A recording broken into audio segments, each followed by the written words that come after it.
Ladies and gentlemen, welcome to episode 5 of Nightmares and Nerdscapes Presents. Tonight we're going to be covering 28 years later, which is good because 28 years later for me will put me as dead, I think, just like the Rage zombies. And with me this month is my arch nemesis from Cutting Edge Hero and massive Imagine Dragons fan, which is a crock of shit. I just gave him a hard time for it. Randy, I do like them. You are not as big a fan as I accuse you of being, though. Oh, absolutely not. Absolutely not. But welcome, everybody. Let's be going through quite a bit of work tonight from Alex Garland, Danny Boyle, and again, we'll be digging into this movie, talking about its symbology, where it was filmed, what we thought about it, what we liked, what we didn't like, and some of the crazy shit that he put in the last 15 minutes of this movie that I think has a lot of people confused. But while we get there, settle in, grab a drink, let's do it. Cheers. We are the DFPN. Always question the answers. We're slogging over Africa. Foot,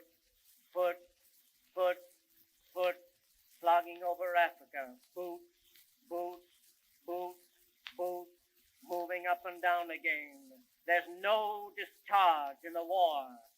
7, 6, 11, 5, 9 and 20 miles today. 4, 11, 17, 32 the day before. Boots, moving up and down again. That might be the most boring intro I've ever done for this show.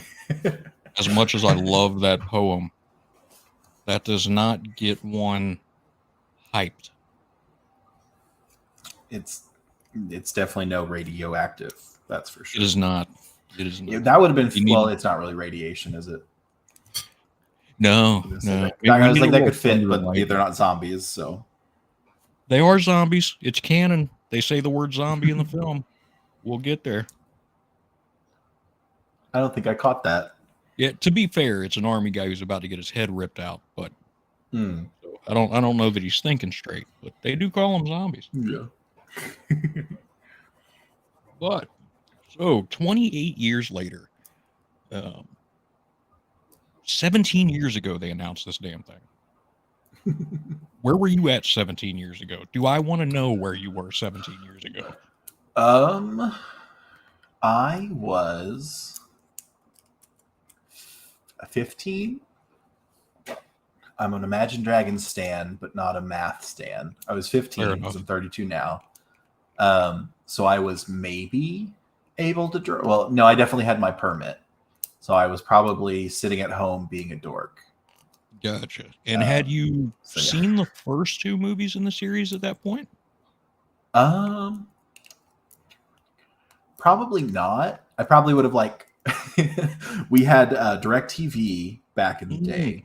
Mm-hmm. And we didn't have the movie package, but we would get a free weekend every once in a while. Yep. So maybe I had seen it in one of those times, but it would usually be just a snippet of it because I was a little scaredy pants with horror movies.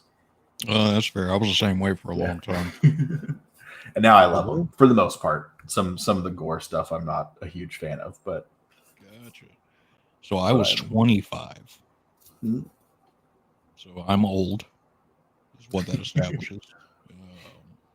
I had 2 kids already.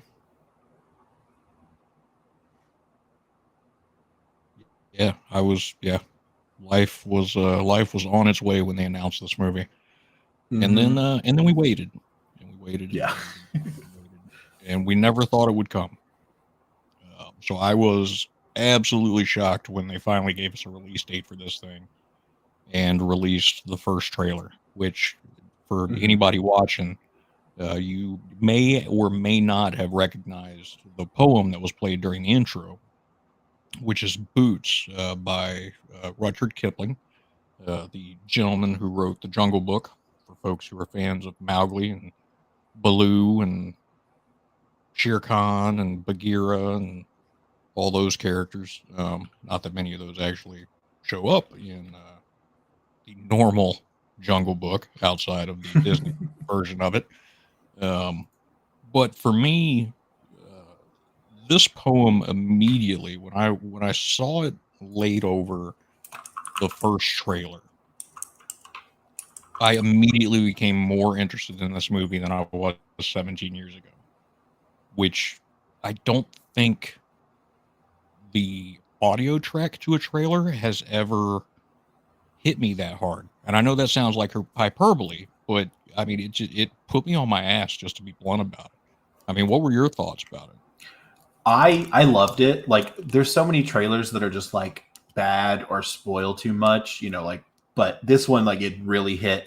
And then I was thinking about this the other day because we were talking earlier. I watched Annihilation, and it was a great movie, and I've seen like clips of it before, but I never like sat down and watched it like start to finish. I always caught pieces. But that has an awesome soundtrack for its trailer. It does. And then Men, which is another Alex Garland movie, also has an awesome, like, the trailers are all really good for those movies. I was like, I don't know if they is there a way to find who does trailer editing? Because if they have like a team, that's like the best trailer team I think I've ever seen. Oh, it is. They're killing it. And they're completely bypassing all of the normal traps that you fall into nowadays with trailers. Because if you look at, especially in the horror space, it drives me absolutely batshit crazy. And I blame Blumhouse for this. But you see most of the important scenes out of the third act. And then the setup from the first act. So you don't need to watch the movie at all. You watch the trailer and you're like, I know exactly what I'm getting here. But with Boyle's work and with Garland's work, and again, I'm with you. I would love to know who set this thing up, because they did an outstanding job, and more people need to hire them to do just trailers. Because all I knew was that shit was not going to be comfortable. Mm-hmm. And it nailed it. It really did nail the vibe. And I was listening to a podcast where they were covering this movie, and they said that it was like because it makes it into the movie as well. And I don't think it's used as well in the movie, if I'm being honest. Like, it's good, but I was like, it hit hard in the trailer. But I agree with they saw the trailer, and then they were like, they had a temp track in, and they were like, oh, that's what we're using for like these bits. And it works in the movie. I just think it worked best in the trailer. And having seen the trailer so many times, I was like, oh, like they did, like they used it in the trailer to like perfection. Yep. Still, my opinion is probably the best trailer we've gotten this year. Because it told me everything I needed to know about the film without actually having any audio whatsoever from the film. I mean, it's a 1917 recording, I think, of Boots that is completely public domain. Anybody can use it. They just pulled it off the internet and were like, all right, this sums up. Essentially, my interpretation of it was that poem summed up the insanity that people start to go through by going through a monotonous life just trying to survive. Right? And for folks that aren't aware of the poem itself, or don't really know what it means, the poem, again, was written by Rudyard Kipling. It was first published in 1903 in the Four Nations, the Five Nations, I think was the name of the book. And it essentially talks about soldiers marching into South Africa during a war. And it's the idea that as you march and you continue to go, it's the same shit over and over again. It's footsteps, right? Boots, up, down, up, down. It's noises. It's the sound of pants legs rubbing against each other and equipment jingling. And I don't care who you are or how sane you think you are. It's like an it's like an audio water torture, where they lay it down and they just drop that one drop of water at a time on the center of your forehead until finally you lose your Yeah. shit. That's what it's like to me. And I thought they absolutely nailed that idea with it. So looking at it from they use that fairly early in the movie too, I want to say, right? Isn't it during the first act when they're out hunting? I think so. I think it's when they're out hunting, and it's like more like a kind of a traveling montage, or maybe So not a montage, because like they're traveling, and then he like stops and he like gives him some like, okay, so like we got to be careful here, kind of thing, and then like they continue on and it starts up again. Like I think it starts when they're on the causeway. That's when they go to the red filtered shots of the zombies as well, right? Where you just see them eating and lurking in the shadows and their eyes are glowing. Yeah. So what was it about the trailer, do you think, that made you feel like it was more effective there than in the film? I think it was like because like I pulled up the guy who like performs this, like it's Taylor Holmes is what I think is what I see. And it's like, I think it's his performance, like his reading of it, because it like ramps up really well, where it's like it starts off, like you said, like the kind of like the insanity growing of it. And just the like, because it goes through like, like the 7, 6, 11, 5. It goes through all that, and then there's no discharge in the war, and then it goes through like another stanza, and there's no discharge in the war, which I don't know what that means. What does that mean? There's no discharge in the war. There's no stop. release. Okay. It just keeps. Oh, gotcha. Like a battery, like electrical, like energy discharge. Okay. As you go through, but like it ramps up, and then really like just the trailer speeds up, and like the quick cuts and everything.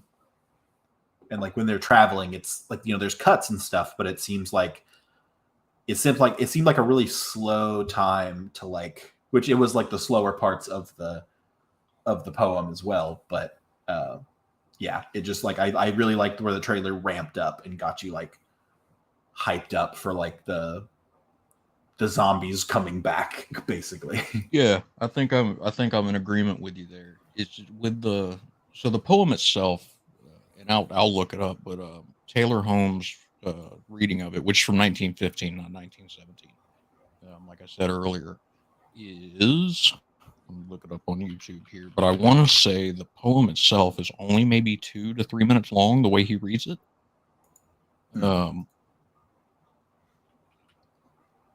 Which fits almost perfectly with the length of the trailer, right? So the trailer is about 1.5 minutes long, I think.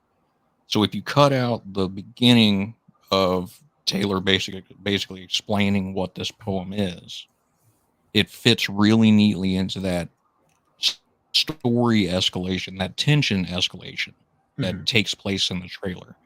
And I think the movie is just with the movie, the tension doesn't escalate until after the poem's over. So it just doesn't ride as smoothly with that holy shit feeling that you get.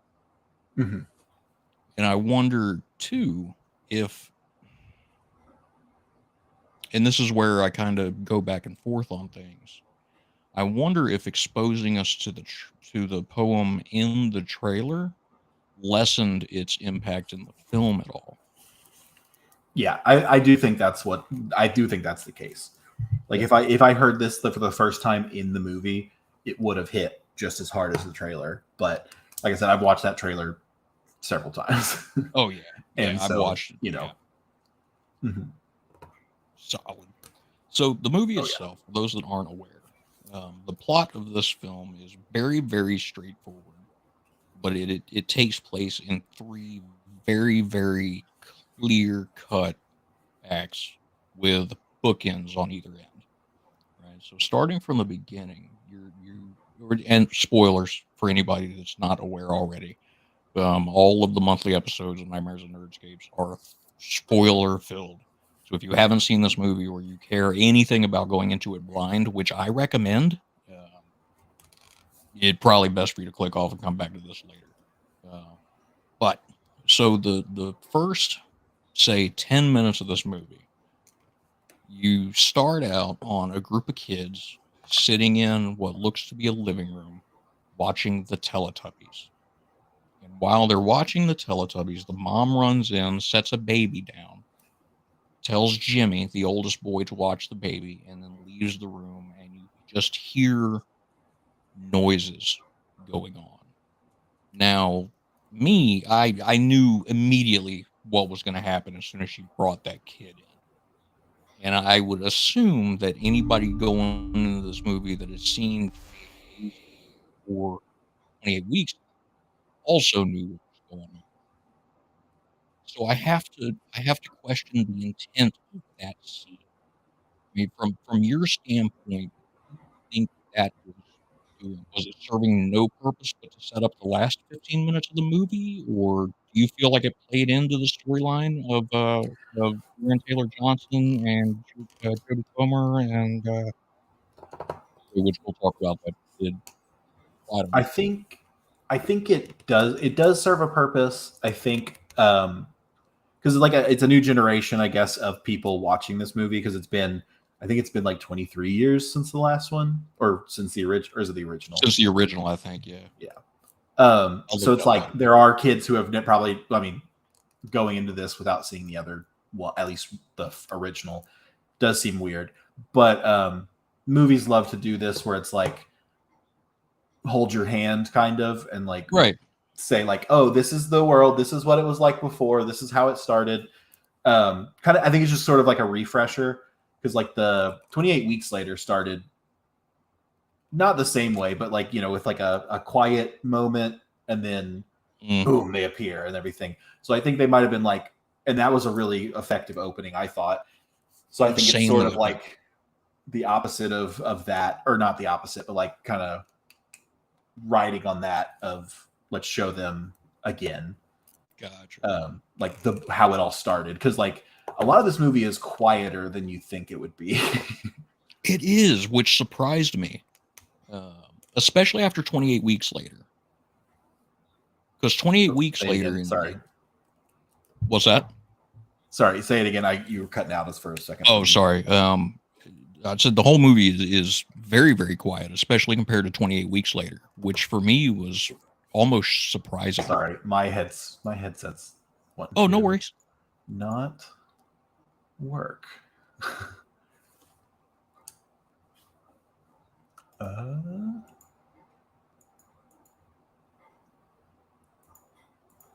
Hang on 1 second.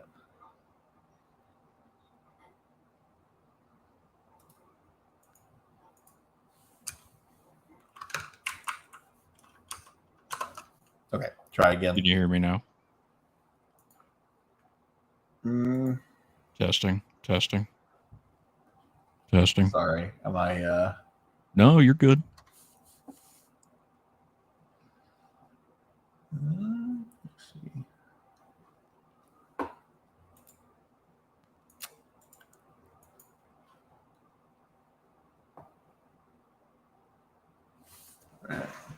Any luck now?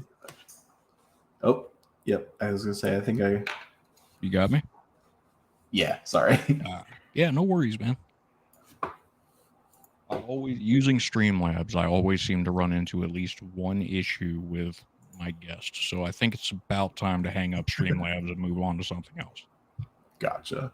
I don't think I've ever used Streamlabs before, but also it's a neat setup, but is it worth it? I don't think so. Yeah. But yeah, what I was saying is this movie is very much a slower approach than 28 Weeks Later, I think. So the opening shot from 28 Weeks Later, if I remember right, they kill a kid. Mm-hmm. And then the one where the husband leaves the wife upstairs and he just says, fuck this. And it's a bunch of adults by themselves, like having like a nice quiet dinner. They have stuff figured out. And then and then a kid shows up and they don't kill him, but like he shows up and then like he's brought along all the infected. Yeah. And then like the whole house gets overrun by them. So yeah. So I mean, for me, it was kind of a shock going from 28 weeks later to 28 years later because of that tempo shift, right? But then I thought about it, and for a long time, I didn't realize that 28 Weeks Later wasn't done by Boyle and Garland. Once that clicked with me, and I realized that we were kind of taking 28 Weeks Later and shoving it off on its own, it all started to mesh a lot better, which made the slower opening. I say slower opening, even though it was intense as hell when you've got the mom being thrown down the stairs and crap, and this little kid trying to run away. Mhm. But it made sense to me that even though the action was still fast paced with the fast zombies and very, very aggressive violence, the pacing itself was slower, which I appreciated. Yeah. But so, do you think that the Teletubbies, and for anybody that hasn't seen the movie yet, you're not going to have any idea what the hell I'm talking about. Do you think that the Teletubbies themselves, the fact that there's 4 of them, you've got the son there kind of leading them with the baby face in it, do you think that that plays into the end of the movie at all? And I'm kind of getting ahead of it because there's certain things that you have to bridge, but do you think that played into the end at all? I've thought about this so much where because like I spoiled it for me. I listened to a podcast and like they said, spoiler warning, everything. But so I knew what the ending was, like the whole like Jimmy. And like you see his name several times throughout the movie. Yeah. Which like, if you don't pick up that like they say Jimmy at the beginning, because I'm so bad with names. So I missed like, it. Yeah. But I knew to look for it, so that's the only reason I knew. Yep. Yeah. Walking out of the theater, my wife looked at me and said, "Did they call him Jimmy at the beginning? Like, do they tell you that that's who that kid is?" And I was like, "I'm pretty sure they do, but I'm not entirely sure." Mm-hmm. Yeah. But they do. I went back and watched it on something else, and they do in fact say his name. So yeah. But but I knew to look for it, and I knew they said that they wear tracksuits. Yep. And so I was like, are we gonna have like a blue track or a purple tracksuit and a green tracksuit? And they kind of look more like Power Rangers because they're not like exactly those colors. But there's also the part where like they place this like Spikes places the skull and he places it towards the sun, and I was like, is that supposed to be Sun Baby reference? Like, I was like, surely not. Like, I don't know what I never watched Teletubbies, so I don't know like what the like messaging is and like if it like relates like theme wise or anything. I don't know. Idea. The Teletubbies way past my time. Yeah. So anybody that grew up with Teletubbies, by all means, throw a comment and let us know what the hell that show was about. Yeah. Other than the only thing I remember about Teletubbies was I grew up in the South. I remember when the purple Teletubby had the upside down triangle on his head, and everything about that triangle for people in the South said gay. So it was the devil. Oh, sorry, you're cutting out again, so I don't know what something about the purple Teletubbies. Yeah, so the purple Teletubby, purple during the time apparently was the color that represented homosexuality. And an upside down triangle also represented homosexuality. So none of this is accurate. Sorry, am I still cutting out? Sorry, you're cutting out again, so I didn't catch any of it again. No, you're good. Any better now? I don't see where it lets me change my headset. So down in the left-hand side, you see where it says mute? If you click on the arrow next to that, it'll let you change your input and output. Okay, let's see.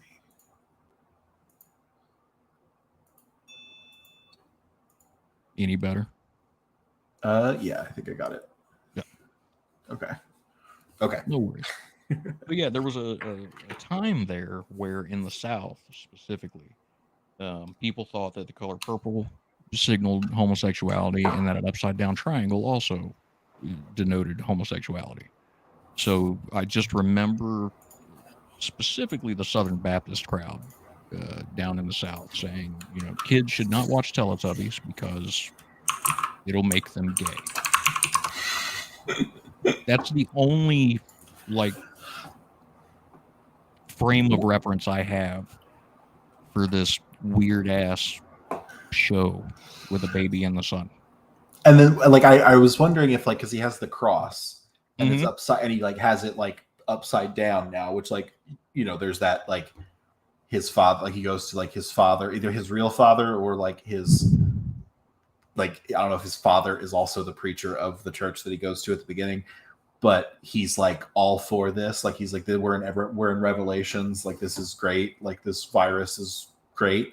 Well, he And calls them his children, yeah, which I didn't understand because he's a I wonder priest. He's not a cult leader. mhm. Well, I mean, he might be at that point, but they don't unless really he signal it. unless he brought it to the community, like unless he like purposely like infected somebody to start it in that area.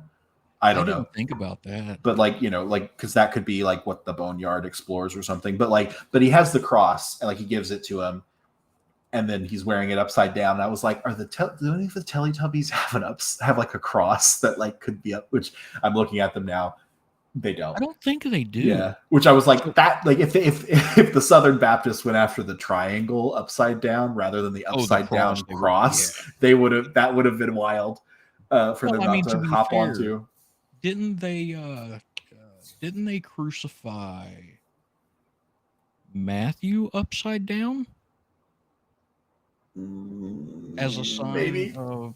I don't know. Let me look it up. I don't know my Bible as well as I did when I was a young and growing up in Sunday school.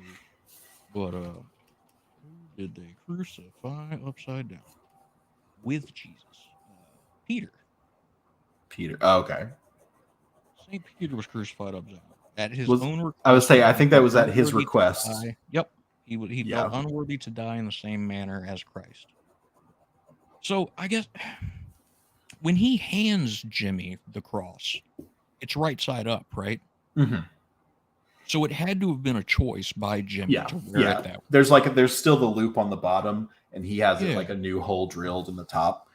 But like So I think it's like he's been traumatized because like I said, maybe this father guy like caused the stuff happening at like let it happen there because I don't know. but that was a thought that I had, was like maybe he's responsible for like it starting there because they're in a pretty rural area, it seems like. Oh Which, yeah, I mean, they're like in the middle of nowhere. yeah, which like I mean like it would reach them eventually because they just kind of roam around, but yeah, so because I could see it be like a communion thing, like he gives people well, he would be attacked like almost immediately then, so I don't know. Yeah, it was a weird one for me. Mhm. And again, the question of whether or not that priest was actually Jimmy's father, Mhm. or just the padre for the Yeah. the Does he say father or does he say dad? he calls him father, Father. Okay. and then the priest calls him son, which very ambiguous, right? It could go either way. Mhm. But essentially, Jimmy runs away. The priest gets turned into a buffet. He's excited about it too. Oh, very excited. Might you come to me, my children? And the end times are here, and he's very much the if anybody was going to be holding a sign in the middle of a park saying the end is coming, it would be this guy. Mhm. But from there, and we'll come back to that section of the film when we get to the end, obviously, because there's a lot that happens in the last 10 minutes of this movie that Mhm. stems from the beginning.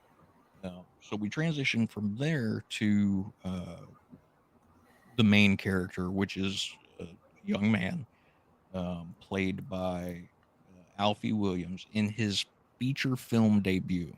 See, whenever I first saw, I have a note on my phone where I was like, "Is that the kid from Jojo Rabbit?" Right. And then I was like, "No, he would be older than that now." Which, like, one of the trailers that played was The Long Walk, because I looked it up, and because I looked up, like, is this the guy who played Jojo Rabbit? And he's in The Long Walk, and I thought that was funny. I don't know who he plays in it, but it's a one that's coming out. And it's not, but it looks very much like him. So I got very much like a Jojo Rabbit vibes from him throughout this whole movie. I was shocked that it was his first role. Mm-hmm. I mean, the kid, let me look this up real quick. He is 14 years old, and he carries this film. Mm-hmm. Like, I mean, Jodie Comer does an outstanding job. Ray Fiennes is always good. I mean, he's essentially this generation's Anthony Hopkins. He shows up in a movie, like, it's just, he will be great in it. It could be a shit movie, Mm-hmm. but he's going to be good in it. Yeah. And then Aaron Taylor Johnson coming off of Craven the Hunter, Mm-hmm. he actually proves that he can still act. Yeah. But this kid is just outstanding.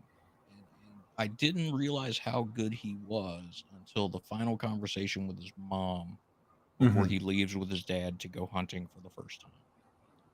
So, do you think, obviously by the time the movie wraps up, we think we have an idea of what's wrong with the mom. Mm-hmm.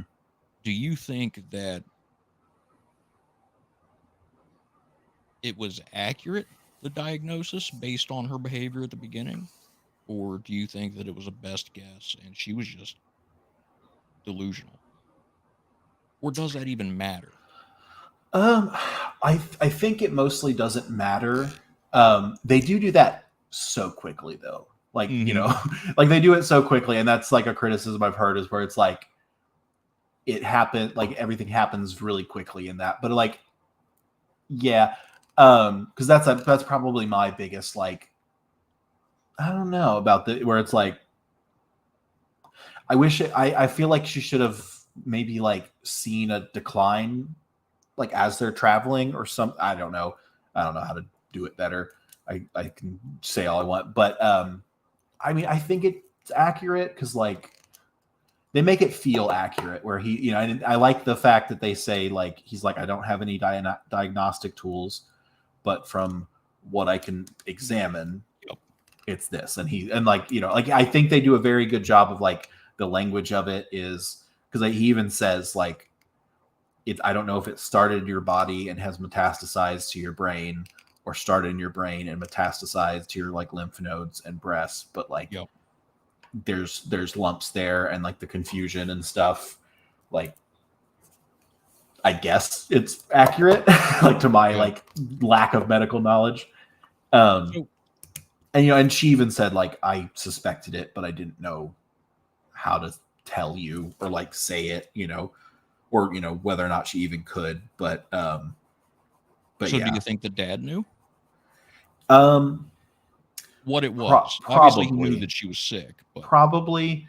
I think it's like a denial thing, because like I think she kind of has that denial as well, which she also has like confusion. So, you know, but I think he's in denial, and like, you know, I think he's trying to do everything to not think about it, or like not deal with it. Like he's like, because, you know, trying to like take Spike to the mainland and then like have this big party when he gets back, and like sort of, because I have a thing where I say like Spike is, or not Spike, what is his dad's name? He's so Jamie. Yep. He's really stunted, because I think the math of like how the age of Aaron Taylor Johnson now, he would have been like 7 when everything started. So like he has a semblance of a normal life. Also, my headcanon is that Spike, the name Spike, comes from Spike Spiegel from Cowboy Bebop, but that's my headcanon. And you can't tell me differently. I don't care. Alex Garland can't prove me wrong. Yeah.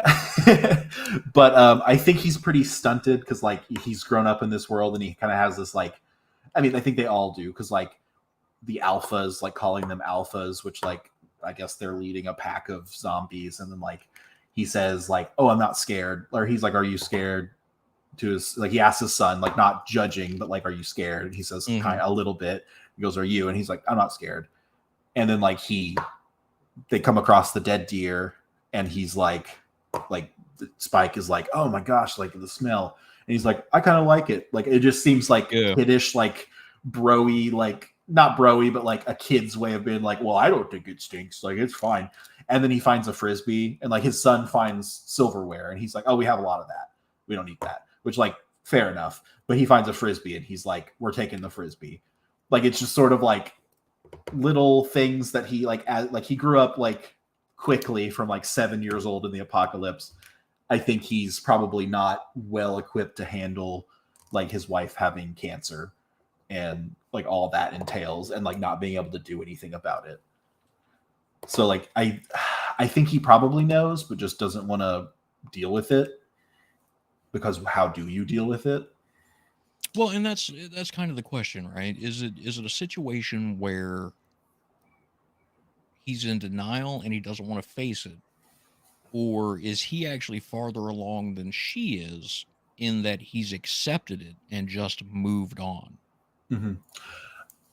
I don't think he's moved on because like Spike says, like, do you just ask him, like, do you want her to die?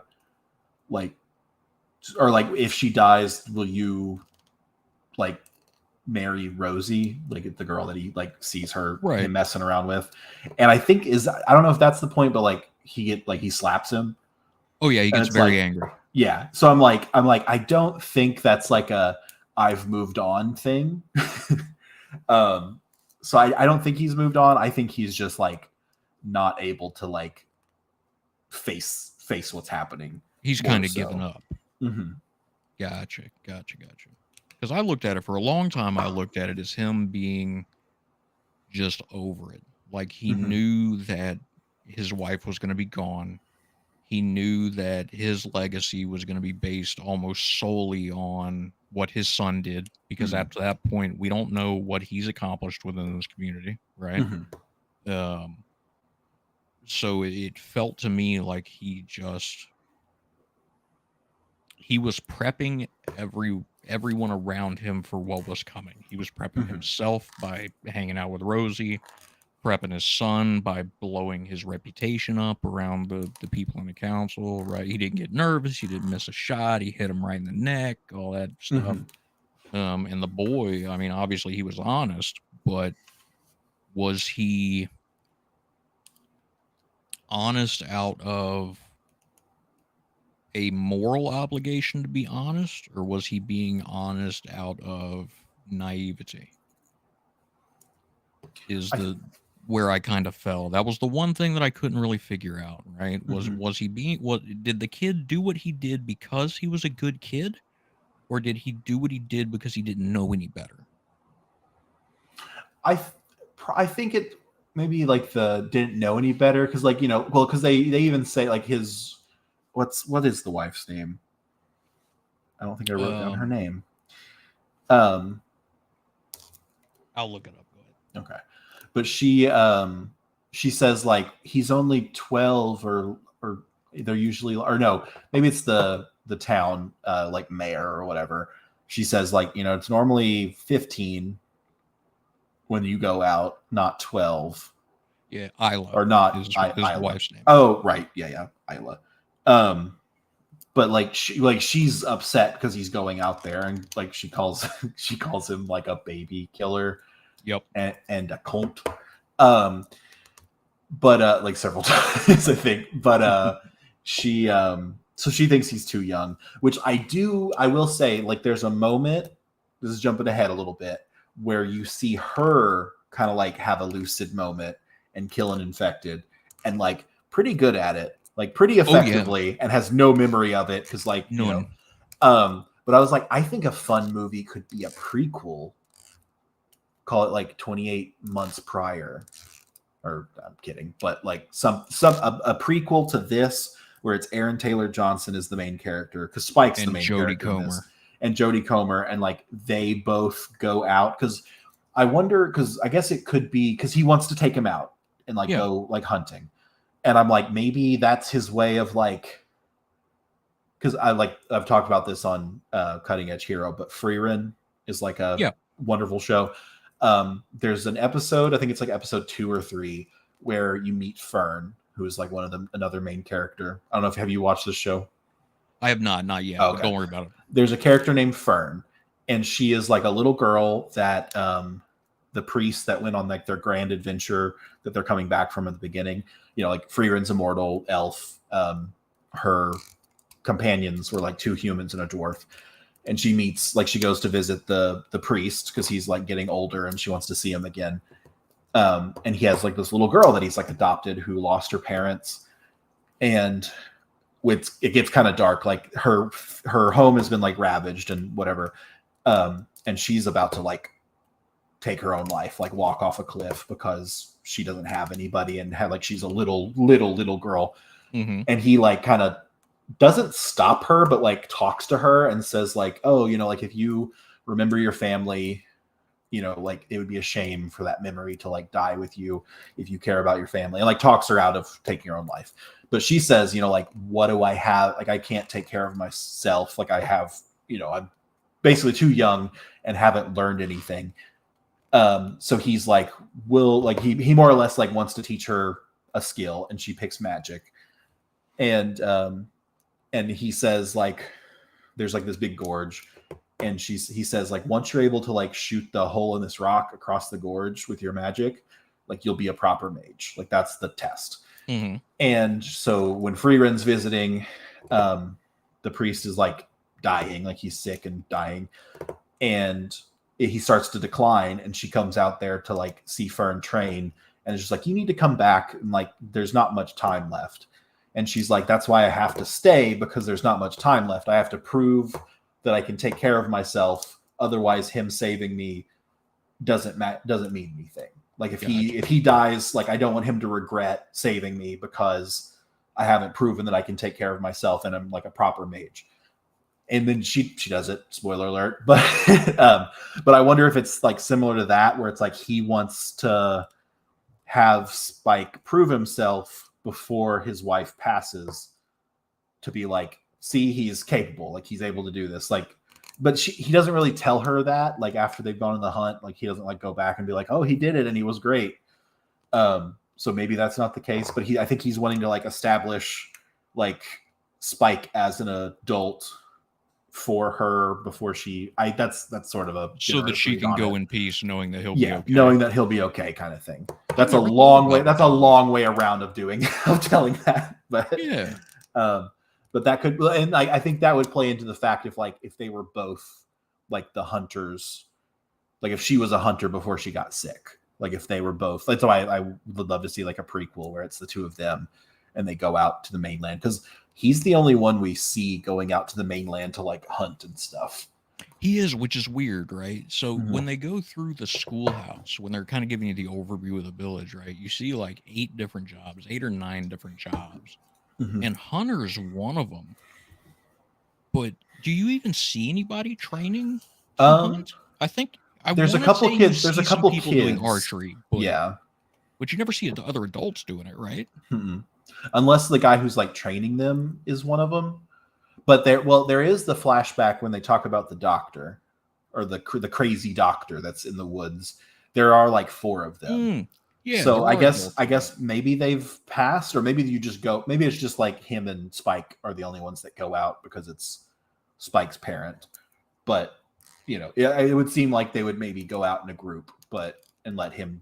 See, that would seem safer to me. But I guess that's putting more people in danger. Yeah, so I'd be interested to know. I wonder if they did I don't believe they have, but I wonder if they are considering doing like a comic book tie-in for this. Mm-hmm. That'd be cool. Kind of tell some of the storylines. I think that would sell. Yeah. Fucking crazy. And but they did a series for 28 days later. Oh, did they? Mm-hmm. I have to check that out. They, but I do think it'd be a cool like thing to like see her as like her being a hunter, which would be you know, a tie-in to like how they met or how they got together. I guess not how they met. They probably lived together most of their life. But yeah, so because like seeing her like just dispatch a infected pretty handily. Oh, like it was nothing. Yeah. And out of a dead sleep. Mm-hmm. Like she got up, stabbed it in the neck, and then went back to sleep. Yeah, and like had like the forethought to like wrap its head in the blanket so not to spray blood everywhere. Also, he was sleeping way too soundly. I know he's been doing a lot, but he was so asleep for all of that. Right next to it, like come on, man. I think at one point it touches him, doesn't it? Yeah, it grabs his shoelace because he thinks it's like a worm. But yeah, I agree. I don't care how tired you are, you're not sleeping through that. stressed out you are. And that was before they did all the running too. It was. Yeah. So going back to the first act, Mhm. was there anything? So let's talk about the introduction of the alphas, because this has been a topic of contention among fans. Mhm. Do you think that the introduction of the alphas is? Do you think it's meant to play on the same kind of societal themes as the Jimmy reintroduction at the end, or do you I think it's literally just to say that they are primal? And I'm saying this within the context of just the first act, not what we see during the Yeah. third act. Mhm. Like just talking about the alphas, one of the first things I saw from like social media and stuff about this movie was the alphas and their nudity. Yes, they are quite well endowed.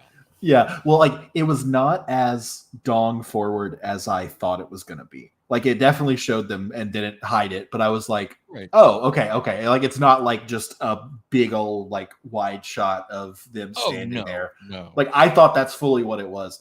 No, it's part of the supporting cast, but it's Yeah. there.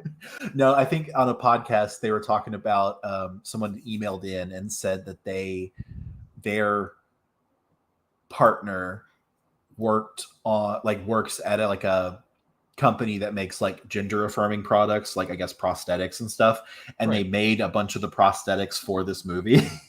Did they take me home? I would And assume. then, So. yeah, but I was like, that's so funny that like, I mean, like, because I was like, do they have it? Because I had thought, I was like, after hearing this, I was like, do they have a dedicated like prop master that makes like dongs and like like a breasts dong and grip. stuff? Yeah, and I guess they outsource it to a company that makes those products regularly, which would make sense. Like leave it to the professionals.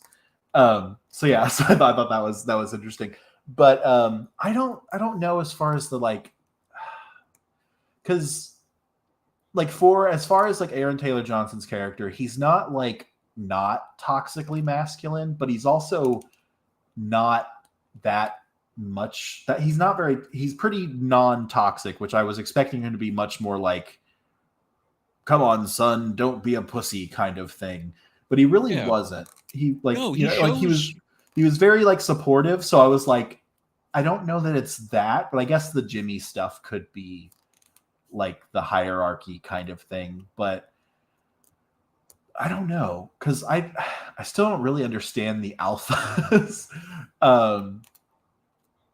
Because like, I mean, I guess if you can rip a deer's skull off, I mean, I guess there's just people who would be big. Well, because I think the doctor ends up saying like it affects people differently, and I guess the alphas are just the ones that or no, it's the Swedish guy. I think he says like it affects people differently. Or maybe Spike says it to him, but it affects people differently. Some people it's like steroids, right? And I was like, I guess maybe that's just like you have the special gene or special mutation of the virus that makes you stronger.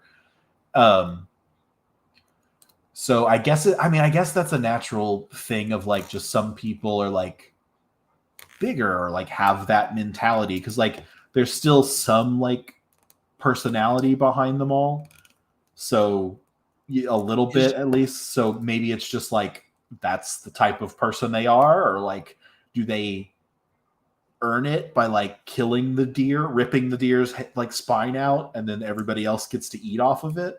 See, I didn't so think they about just it so they from just a follow personality around just like a standpoint. herd thing. I didn't think about it from a personality standpoint at all, but you're right. Right? You look at the alphas; they're leaders, right? They're aggressive, but they're intelligent.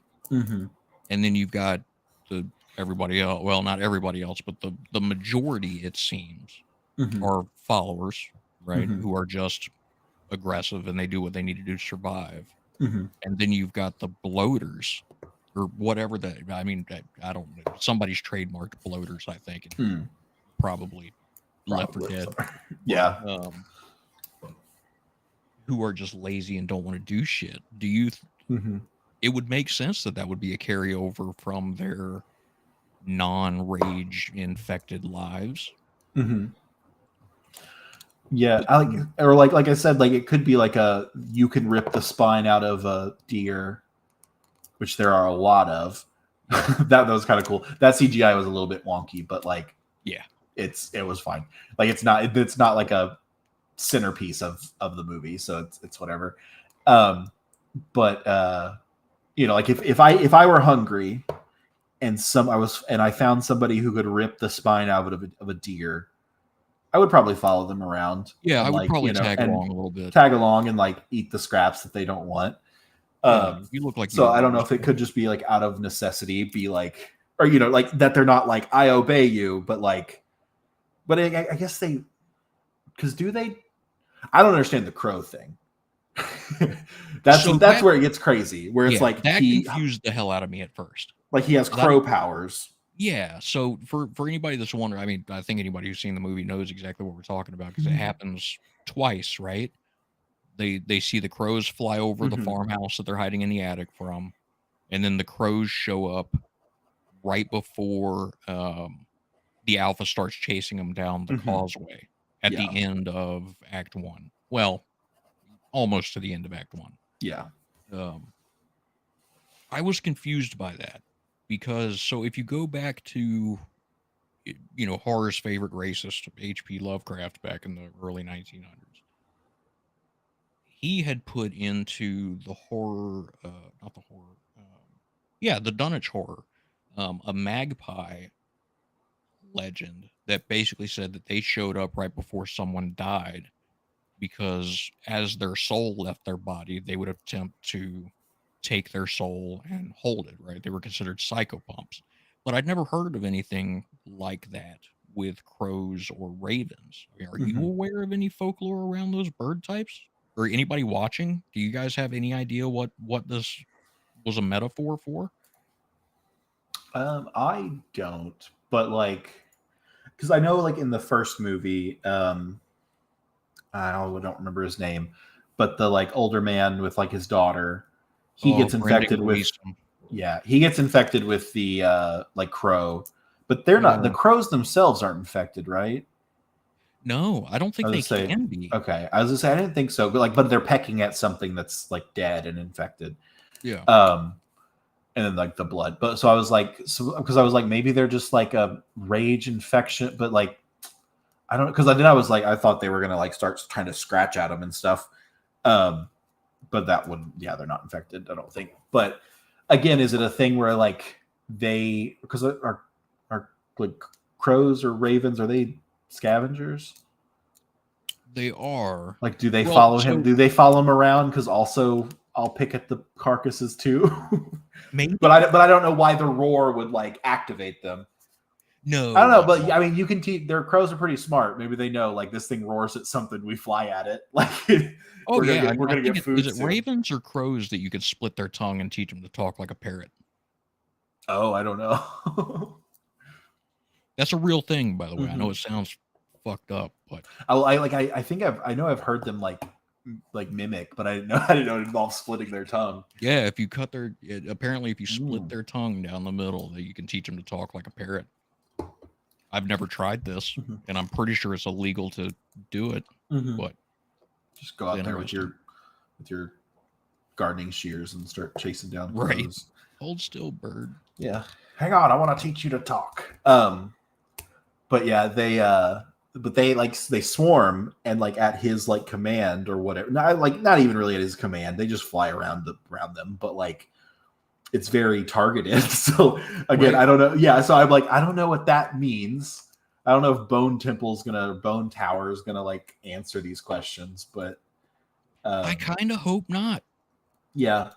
Just like a weird thing of nature. Because I mean, like you can teach a crow, like like they teach crows and corvids in general or whatever, but like you can like train them, be like, I give you a treat, you go bring me something. Like they'll do like a trade barter thing.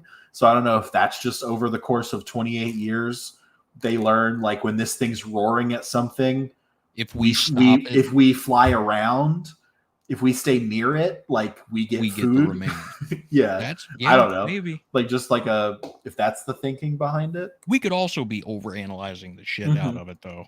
Yeah, And it was just a cool visual. Like yeah, that's and good. Boyle Like, was like, "Well, what kind of thing can we use here that means Mhm. death, like to foreshadow this?" Yeah. Fuck it, crows. Let's do that. And then whenever have you seen Attack on Titan? Not all of it. My son have you has been seen- after me for months now to watch it. Have you seen season 2? I believe so. Yes. The female Titan, Yes. like him, like I talked about it on Cutting Edge Hero and spoiled it for Jin maybe. But the female Titan like is like running, and I was like that's absolutely that has to be where they got like the alpha like running at them from the like down the causeway, because it's like full on like sprinter running. And like that was a pretty fun, like intense scene. Oh, it was crazy to me. Like that was a fun little like a fun bit for the whole, like it was pretty intense, and like I thought like kind of scary. Oh, I thought the dad was gonna get it. I was like, this is it. I mean, Craven he's not a hunter anymore. Yeah. He's done. He's gonna be craving that rage. The house collapsing before that was kind of just bad luck. Yeah. So, but that's whatever. Yeah, I figured it was Aaron Taylor Johnson just going the way of Quicksilver. Like every character he's played so far is just not going over well. Yeah. So do you think that lost my train of thought? Give me a minute. So the alpha, one of the things that confused me, and we're gonna tie Acts 1 and 2 together here a little bit. It took me a long time to wrap my head around the fact that the alpha that we see in Act 2 is not the alpha that we see in Act 1. Did you run into the same issue? Or was there a clean break for you? Like you knew he was dead? I think I knew he was dead. Because like to me, like there was a pretty good like size difference, because the second alpha is like much broader. Oh, he's fucking massive. Yeah. So I think that was the main thing, because like whenever they because I think I had seen like the like previews or like the behind the scenes where it was him, like the Samson, I think is what they call him. And whenever like they were like, oh, it's an alpha, like whenever he's like, it's an alpha, and like it showed the first alpha, I was like, on a hill. Yeah, I was like, where is it?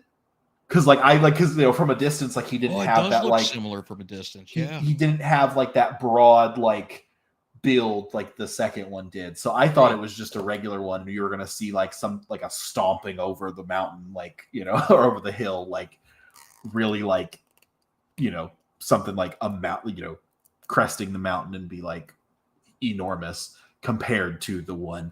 But it was just like, I guess he recognized them because, well, he knows what the alphas look like, and then also that he's like watching them. Yeah, just rather than like out, like not being aggressive, just yeah. Because he says like they're smarter and stronger. So yeah, I didn't run into that, but that was because I had like seen the second alpha, and so then like the size difference, I was like, I don't think that's the same. Like that's not. I don't think that's the same one. But yeah, because the fire arrow to the chest, I think, is what puts him down, and I was like, yeah, I think pretty cool. that was pretty effective. Like like he didn't see him like scramble off or anything, because whenever they were chasing him down the causeway, I still was like, okay, maybe this is the alpha, and I've just like misunderstood like the size of the guy. But I was like, okay, eventually they're gonna like start shining lights, and he's gonna like turn back and retreat. I didn't know they were gonna like have to shoot him down. So yeah, so like I think I didn't run into that, where I think I did no. I think I assumed that one was dead. Yeah, I was not that quick for the first, really, until he started running down that train car in Act 2. After I was like, how in the hell did this son of a bitch survive that? I do think that's the first time you see him though, like up close. Yeah, and what tipped me off? No arrow wound. Yeah. As soon as I saw he didn't have a wound, I was like, all right, yeah, I'm an idiot. Yeah. but yeah. So moving into Act 2, this is where, to me, this is the best portion of the film. Mm-hmm. The middle section, right? You've got Aaron Taylor Johnson, who we've already talked about with regards to, dealing with whether you want to call it grief or just acceptance or denial, whatever it is between him and Isla. He goes back, starts talking up his son, talking about what a hero he is to everyone in town, with the exception of his wife and the old man who has some kind of attachment to the family that they never Mm-hmm. explain. Mm-hmm. Creepy uncle. And then hooks up with Rosie in an alleyway and is seen by the son. The boy decides that he's going to take his mom to go see this doctor on the mainland. And in order to do this, he sets fire to the supply shed. Mm-hmm. Why the supply shed, Randy? Yeah, He's old enough to fucking know better. That one I did think was, well, I was like, that was a weird move. And then like it shows it just like getting more and more out of control. And I was like, you really should have like thought this through better. Like, I was super concerned that he was going to burn down the entire village. Mm-hmm. Mm-hmm. Like, I don't know what a better plan would have been, but like, yeah, setting an actual fire that like actually gets out of control is a crazy move. To like, I mean, especially like, because I thought maybe, well, I guess the tide would be in. I was like, I thought they were just going to sneak out at night or something. Like, right. I don't know. I didn't know what. Well, and then they do a couple things in this movie where I'm like, they don't explain that very well, because like whenever they're being, so back in like Act 1, they're being chased by the zombies or the infected, whatever, and they go to the house and they get up in the attic. Like it shows Spike like struggling to get up there, which like Aaron Taylor Johnson's ripped from Craven, so I'm sure he could do it. He's the hunter. But I am the hunter. But it goes like, he struggles and he falls on Aaron Taylor Johnson. They both like fall to the ground and they get back up and they get Spike up there, and you show him like clamber up there. Yeah. And then it just cuts and Aaron Taylor Johnson's up there as well, looking out a crack in the boards. Yeah, like he teleports up there. And then in this, like which I mean, it's a pretty big fire, so I don't think they put it out like immediately, but it goes from, come on, Mom, like let's go, like we gotta like lift this big ass board off the gate, and then I guess just leave it open, which there's no zombies around, but just leave it open, I guess, and they would definitely know like that someone left at that point. Yep.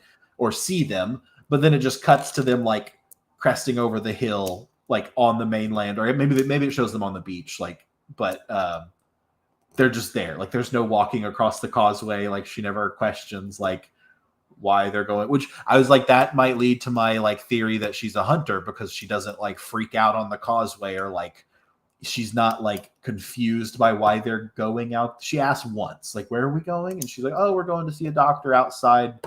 We're going for a walk, I think is what she says. And he says, and she's like, okay. Well, that's how she gets her. That's how he gets her out of bed. Mm-hmm. Oh, okay. But what threw me for a loop is, where the fuck was Aaron? Where was Craven during all this? Yeah, I guess putting out the fire or punching more walls. I don't know. And he never shows up. Mm-hmm. He knows where they're going. Oh yeah. He never leaves to come after them. Yeah. I'm taking Mom to see the doctor. Mm-hmm. Don't follow us. Mm-hmm. Like, I don't care if your 12-year-old says don't follow you. Like, fuck you, kid. I'm coming. That is something that like I was just like jumping ahead, spoilers, which we've said that, but like he doesn't get to say, which maybe you're right about the like he's already past it. We're like, but he doesn't get to say goodbye. He doesn't get to have a moment. Like, I wonder if he didn't already though. I was gonna say maybe he's already like past that point. Like, yeah. And I wonder if him seeing how his son performed while they were out there, which he made mistakes. Mm-hmm. I think everybody can agree with that. But the son also recognizes the mistakes he made. Mm-hmm. I wonder if Aaron Taylor Johnson's character didn't, through that, realize that his son was ready and let them go, because he didn't think that the son would believe him if he told him that his mom was going to die and there was nothing they could do. Mm-hmm. Yeah, I could see that. Fucked up to do to a 12-year-old, but yeah, they also don't live in the same world we do. Mm-hmm. Yeah, I don't know, because I don't know. I that could be. I think it might just be like, I don't know, because I'm hoping he's in the next movie, but like I don't know if he is. But I think he has to be. I think he has to be, unless he's just not that well written of a character. Which I think, like, for the most part he is, but like I think they were just like, let's move on. Like, let's go to, like, this is Spike's story, so he can stay over here. And they just didn't think it through. But like it feels like they kind of think things through. So like I don't know, because I have a hard time looking at anything that Garland has written. Mm-hmm. And think that he would just leave it. Yeah, that he just missed something, or thought that it was done without any kind of closure. Because I mean, they obviously they bring him back in to take care of the baby. Yeah, the doctor knows that the baby's there. He knows that and we're completely jumping to the end of Act 3 now, but that's all right. He already suspected that the placenta could protect the child from the infection in utero. And the two movies were shot back to back. So I don't see any option, especially from a financial stance, where a studio would let them just take Aaron Taylor Johnson's character and kick it off to the side. I mean, and pretty much any baby that's born into like an apocalypse zombie world, that's like, it's definitely, that's the cure. Like, you know what I mean? Like in their gene, like born of a zombie, like that could cure it. Like that, I hope they don't take it that way. Like, I think just or just immune to it. Like, you know what I mean? Like it'll be like, oh no, they got blood on them, so they're gonna turn. Oh, they didn't turn. And then like just kind of like, oh, humanity will grow an immunity to it through like generations, and it will be the virus will be phased out because humanity adapts like genetically to not be infected by it. But yeah, not like take her blood and then everybody's fine. Yeah, there's a part of me that really hopes that they're taking the piss out of society.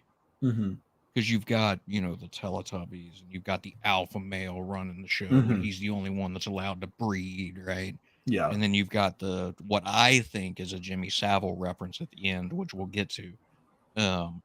Oh yeah, I think I've heard that. I don't know who that is, but I've heard people talk about it. Taking the piss out of society, and they're going to make cream out of placentas and start putting that on the infected, and that's going to cure them.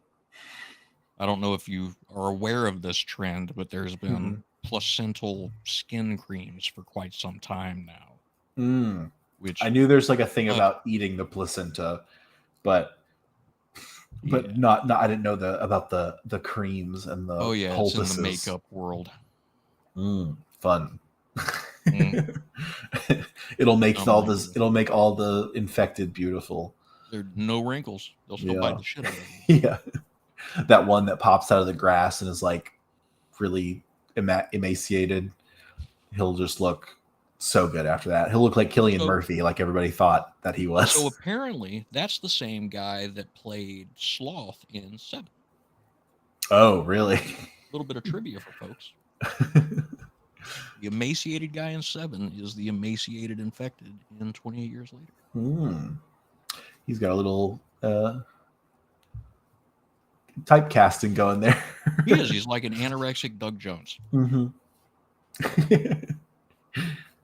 But yeah, so because I think one of the podcasts that I was listening to, they were like, I think they said Alex Garland showed his girlfriend or fiance or whoever or wife the trailer, and like her first comment was, people are going to think that's Cillian Murphy. Oh yeah, because I think that's the zombie, but people were saying looks like him, yes. Right? Like that they thought it was him. Yep. So apparently, it's been a known thing that like that was going to be the speculation, which Yeah, that would be it looks just like him. that would be such a wild thing to throw in there. Be like randomly in the Scottish Highlands, Cillian Murphy's there and dead or infected. Be a slap in the face Mm-hmm. to fans, but it's not a slap in the face that would be out of character, I think, for a writer like Alex Garland. Yeah. I Because don't think he's above it, but yeah. He would do it with a purpose. Mm-hmm. Like you would know why he was there. Yeah. But they do say, like, let's see, in the first act also they set up the fact that like they saw this man, like when he asked about the doctor, like we saw this man and he was crazy. He was like burning. He had bodies, like a field full of bodies. Yeah. And I was like, see, this guy is so stunted in his like growth. Be like, because they have like 5 jobs on the board, like farmer, hunter, whatever. I'm like, sanitation worker is very important especially in the apocalypse. Because he was like, he had a field of dead people, infected and uninfected alike. And I'm like, he's burning them because do you know how much that would stink? Like, I don't know if you've seen the meme from It's Always Sunny, but you haven't thought of the smell, you bitch. Yeah. Like that's exactly like that's what comes to mind when he said that. I was like, yeah, you haven't thought of the smell. Like that would be horrific. There'd be like, there'd be infected everywhere. And he's just trying to help. He's the smartest dude in the movie. So yeah. Well, they're like, and then he turned and waved at us and just had a smile on his face. And I was like, because he's he's a chill dude. He's just like, he thought you would get that, like, because he's killing these people and putting them on the fire, right? He's just picking up the ones that are dead and like triaging them. But yeah, I thought that was such a weird, like, but I was like, I guess if you don't, like you're 7 when this all starts, you wouldn't think about like the people who take out the trash and like, clean the streets and stuff. You wouldn't have that in your society because you never, I guess, were conscious enough whenever it was a thing that happened. Well, like when I was 7, I never thought about how like trash people kept trash from piling up everywhere. I wanted to be a garbage man when I was 7. Mm-hmm. I heard it was a good paying job. But yeah. So take it a step further than that, right? At 7, how many kids at 7 years old have been introduced to the idea of death, and not just the idea, but the reality of it? Now shove them into a world where death doesn't necessarily exist. Maybe everyone they knew was either normal or infected. I mean, if you come up to somebody that's burning people that are sleeping, essentially, it would come across as crazy. Do you think that might be? I can see his justification for it, but I just think it's funny, like me, like, putting logic into the world where like zombies exist and being like, no, he's doing a good thing. Like this is necessary, but it is like it's a weirdly morbid thing. Like he was literally like had a body like slung over his shoulder and was waving and smiling. So I'm like, yeah, I get where that's a weird thing to see, but just like weird that it would be one dude out of everybody. Yeah. Oh yeah, he was hard at work. I think there would be. He was so hard at work. Yeah, he was very hard at work. He hadn't started the Bone Temple at that point, right? I don't think so. It was just the body and bonfires. I think so. If there was like a pile of bodies, it wasn't many. Like I don't think it shows it. But yeah. But he built one. He built one for sure. Oh man, let's talk about that. So So first of all, I'll say right now, Ray Fiennes is my favorite part of this movie. As much as I love what Alfie did with Spike, and I think Jodie Comer put on the best performance of her career so far, Ray Fiennes to me steals the show in this movie. and he's in it for 20 minutes, maybe. Yeah. Like he's just good. So what do you take? What's your take on the idea of this doctor who proves? I mean, he shows that he's a doctor. He proves it as best he can. What's your take on him just hanging out in the middle of nowhere with these infected when he knows that there's a village of normal people out there? Has he lost it, or is there a reason behind it, do you think? I don't, because like he has like that, he has the like, I don't know where he's getting all the medicine from. I guess he has like stockpiles, but like somewhere, which we never really see if he has like because he has like that underground area that they hide in. Yes. But like it's like a crawl space. It's not really like a, so I don't know. Well, he has like, I guess that island, he says like it helps keep the infected out. So like it's surrounded by like a river. Yeah. So I guess he has like an area, but like he doesn't really have like shelter anywhere. So I don't know where he would like keep stuff because he has a lot of iodine and a lot of morphine, and I don't remember what the other drug That's was. about it. Yeah. Morphine to tranquilize him, iodine to hide himself. Which I thought But was brilliant, by the way. Yeah, that was a fun thing. That was a fun like detail. That he's like, like covered in orange. Yeah, they don't like this. Yeah. the like I don't know if he's crazy or not, because like I said, what he's doing is like kind of important work, and like he also has it figured out where like he's around them enough that he like has them named. Yeah. And like I think, did he know that one of them was pregnant? The statement that he made is, I wondered if that would happen. Okay. So I don't know if he knew that she was pregnant, but he had theorized that they could get pregnant. Which we can dig into the science behind that here in a little bit after we talk about the bone temple. But I think that fact, the fact that she was pregnant, kind of explains Samson's behavior. Oh yeah, for the very. It's very I Am Legend, where like he's just wanting that baby. Like that's absolutely what he wants. Yeah, but like I'm also just like, is he wanting it to protect, or is he just gonna like rip it in half? Like, I don't know, because like I think that isn't that a thing that animals will do, where like they'll attack the like children because they want the mom to themselves. Like I think that's a thing. Well, like I don't think lions will do it, but like certain animals will like attack the, like I think cats will like attack, like tomcats will attack the kittens because they'll do it to males specifically. Will do it to male children to protect their place in the hierarchy. Which this was a girl baby, like the baby's a girl, so maybe he was going, but like would they care for it, or is there like a, this is morbid, but like a stack of babies somewhere that like big oopsies, because my thought is like the placenta protects them, but like if they try to nurse, is that okay? Like that's a solid question. Yeah, like I mean, like, because is that just like, oh, they're like, or is this the first one? Is this the Messiah baby of the zombie apocalypse? Like, well, so my thought process on it was, is this where we begin to look at nurture versus nature with the development of the alphas?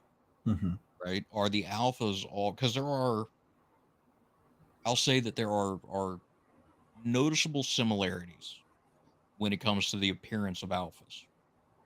So far as we know, we've only seen 2 of them, but even though there are size differences between the 2, there are features that they share, at least that I picked up while I was watching the movie. Maybe it's not, but I wonder if this is a case where he wanted the baby so that he could raise it to be another alpha, and that is primal humanity's way of evolving out of the disease.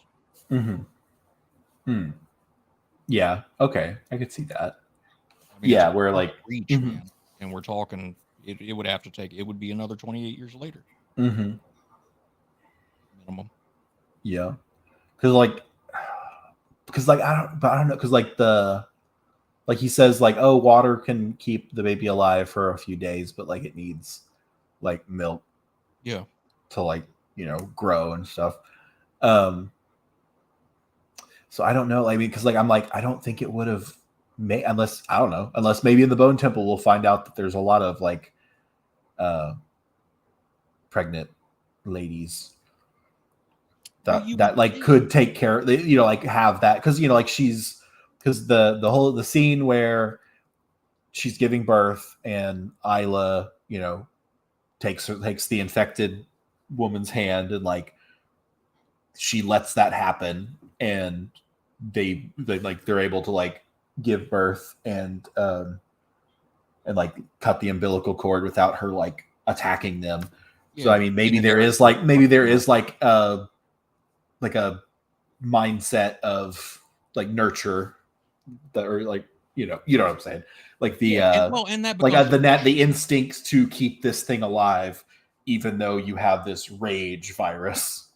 Yeah, and that's kind of been like what's still fucking with me mentally when it comes to the movie. Is it about the fact that the infected have a spark of humanity left, or is it that those that aren't infected still have a bit of animal in them that the infected can relate to? Because it's got to be one or the other, right? Either the infected mom recognized that Isla was a mom and connected with her on that level, or she recognized that she was another woman who had gone through the same thing and connected with her there. And I mean, that's a really weird dichotomy to bring up, right? As far as making the split between mom and woman. But that to me is the difference between nature and nurture. Right? Yeah. A woman giving birth is nature, right? But identifying with someone as a mom is nurture. So I don't know. It's layers. There's layers. It's like in I know 28 Weeks Later isn't like necessarily canon, but or is it? I don't, because they don't. Do they talk about it? So they touch on events that have happened outside of the UK, but not to any great depth. I will say that I don't think that any of the soldiers in the film in Act 2 are French. Okay.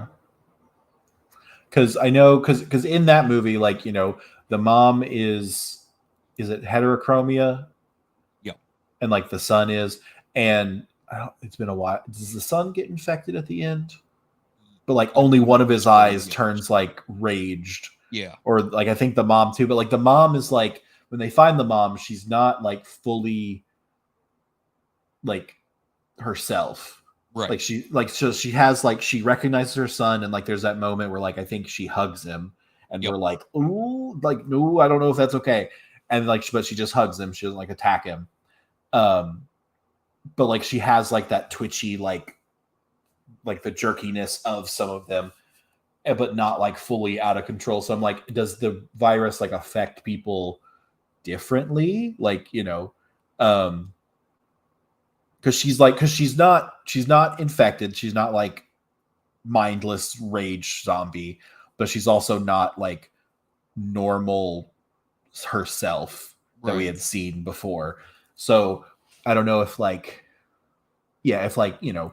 this woman having given birth is able to, like, the virus is like not being overwritten by like a need to keep this baby alive. You know what I mean? Like, I didn't think if it's like, there's like, because they call it the rage virus, but like, if you can subdue it.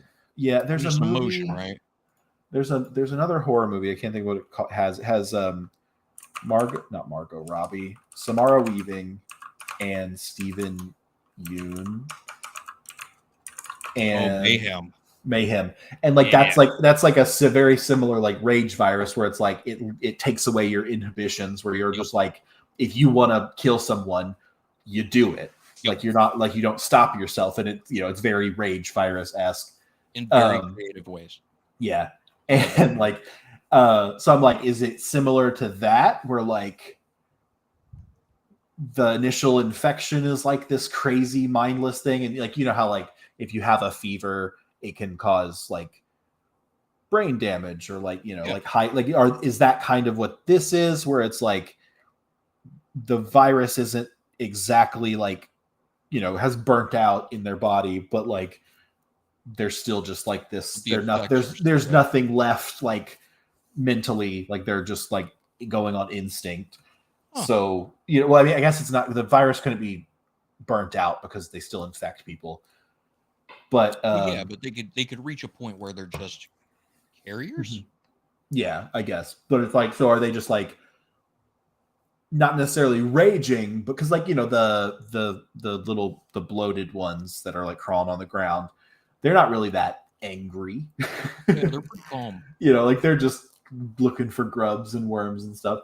But like, could it just be like they don't have the like higher like brain functions to like, and like, and like, so she's giving birth and like, but attacks like on sight just because that's like, she doesn't know these people, so she's lashing at, I don't know, like there's, you could I guess talk this to death like we're doing, but but it's hard. I think it could be something like that where it's not necessarily like there's like you can't really reason with them, but they're not like they're not like, because Aaron Taylor Johnson says something about like soulless, like if they don't have minds, they don't have a soul, or something to that effect.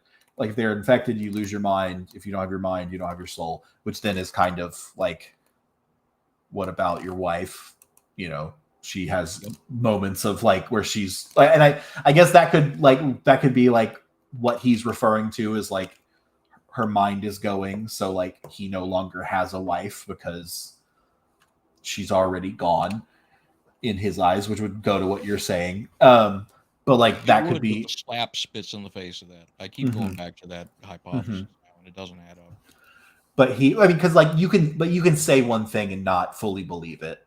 True. And like the thought of like your son saying like, being the one to confirm it. Yeah, being the one to like call you out on it, and like you don't have the ability to like deal with him being right. But yeah, so like maybe that's like the anger can subside now long enough for you to give birth, but then like, because then the woman who gave birth like starts freaking out again and like attacking them and gets shot. But like, is it because she wants her baby back? Like I don't think she attacks them though. Doesn't she go after Eric? I think she starts like moving towards them. Like, I don't think she really attacks anybody, but she starts moving towards them. Right. And he like immediately shoots her. Yeah. Well, because he's going to shoot all of them, I think. Oh, yeah. Or no, that's after he shoots them. Shoots her. So yeah, I guess she probably does move towards him. But I don't know. That character was crazy to me. Yeah, I'm still not entirely sure what his purpose was. I think it was just having it be like a look into the real world. I think it was to establish like, oh, the real world, like outside of the UK, things are pretty normal. Things are normal, and we have iPhones. Because that's honestly probably that's honestly probably what he's there for. Is they shot a lot of stuff on iPhone, so they want an iPhone, because like whenever the phone dies, it's definitely an iPhone battery thing that lights up. Because I don't think they show the back where it shows like the Apple logo, but it's definitely one. Probably didn't want to pay for it. Yeah, which I also was like, I thought Apple was weird about having like bad guys, which he's not like strictly a bad guy. And that's what I was about having to say. He's iPhones. Really a bad guy. But he makes some bad part of the fucking movie. Yeah. The dude's hilarious. But they do he does do some, he is about to kill the main character, so he's at least an antagonist, if not like a he villain. was also going to kill the baby. Yeah. So yes, definitely an antagonist, if not a villain. Yeah. Not saying he's not wrong, but but he got his I was spine not ripped. upset when his head got Sub-Zero. Mm-hmm. I didn't expect that. I guess Really? like in like the thing that I had seen, I thought he like in the like the recap that I had kind of like heard. Like I said, Scott had it spoiled for me pretty much the whole movie, knowingly so. But I didn't remember them saying he died. So because I thought it was someone. I thought it was like the other people died and he's in it for the rest of the movie. Like I thought he was there for like I thought he was his buddy for the rest of the movie, but not really. Yeah, I thought that was a good analogy for how keeping up with technology is not exactly going to save you. Mm-hmm. Because that was clear to me what they were going for. Like, this is the guy, he has all the newest weapons. He has all the newest protective gear. He's got a fucking iPhone. No internet connectivity, but he's got an iPhone. Mm-hmm. And yet, he gets whacked over this, 12-year-old that, from a technology standpoint, doesn't know his ass from a hole in the ground. Yeah. And a woman that seems too young to have been around for it. Mm-hmm. But with her mental state where it was, it's kind of hard to tell. Right? Yeah. And then like also like a little shot at like the beauty standards of today with like he shows him his like fiance. Yeah.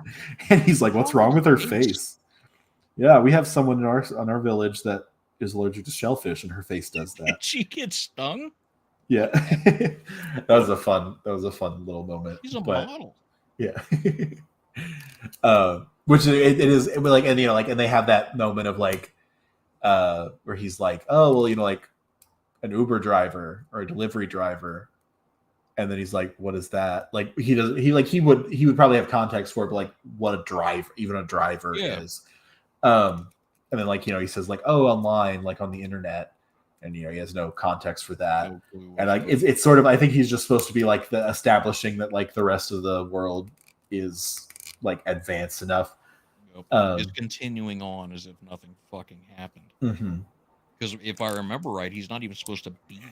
His ship crashed, right? Yeah. Which I wonder if, because it says they just ran on rocks, like up on rocks, right? Mm-hmm. But I was like, I wonder if there's more to that.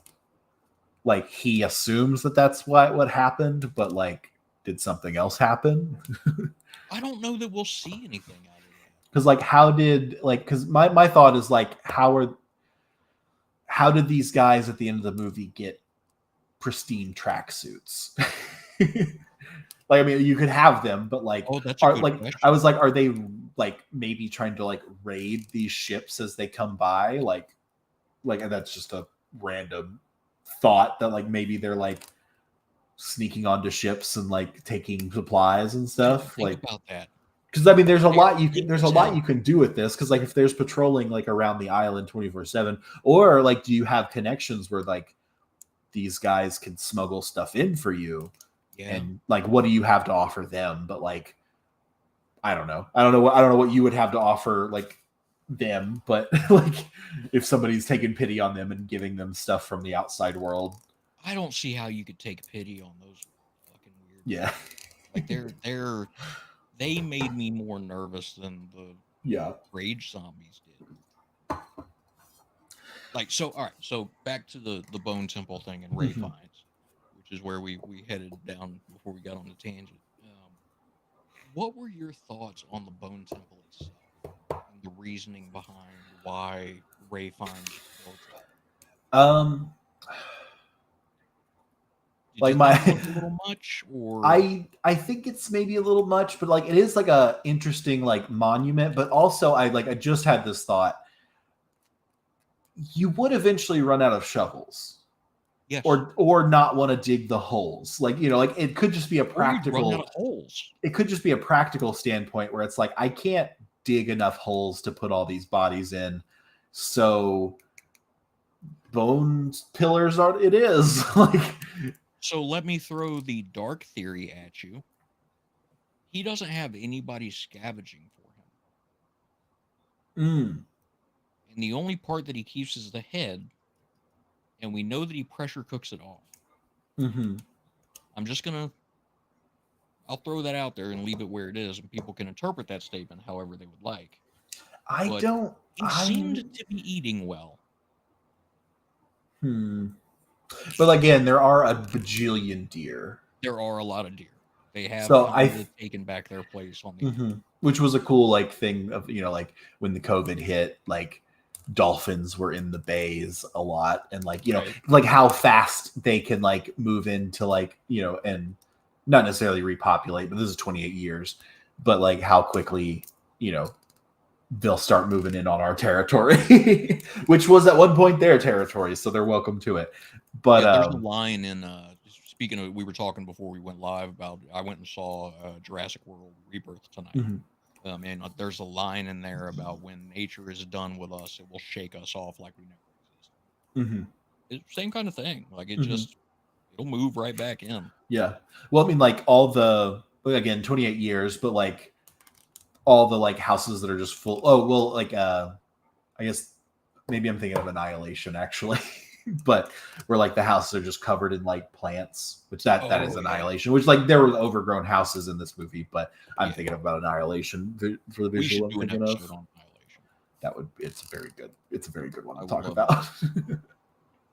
I would need to read the book. I want to read the book, but we'll see how long it takes me. The reader is amazing. I'll send it to you. I can share it to you. Do you have Audible?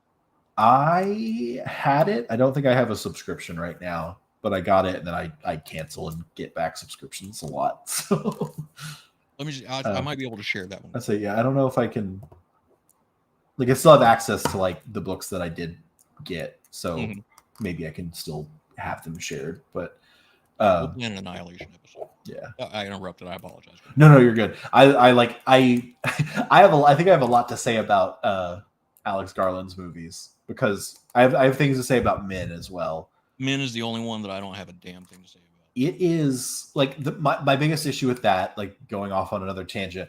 My biggest issue with that is like it's an interesting thing where it's made in COVID, and like there's like 3 actors in the whole movie. Which, well, there's more than that, because like the little kid is like another actor who has his face imposed, but you know, but it's like minimal cast and an interesting like weird like mythology, and like is stuff really happening, or like what is happening? And it's like, oh, you know, like men, like it's men. But I'm like, and I listened to a podcast. It's called Too Scary Didn't Watch. Like they do like horror movie recaps, and they talk about it, and they had like a lot of good things to say about it. And it's like 3 women who do it. And I'm like, but is it really, like, how good can it be? Like, I think he's a good writer, but I'm like, you're writing this story about like a woman's perspective on like toxic masculinity, and like, you know, like, this woman is helpless, like, let me get your bags, and you know, like, oh, the microaggressions that women experience and all this stuff. But I'm like, it's written and directed by a man. Like, how fucking Garland. I know, but like how, like it's kind of like I liked it. Like, again, like the trailer's really good.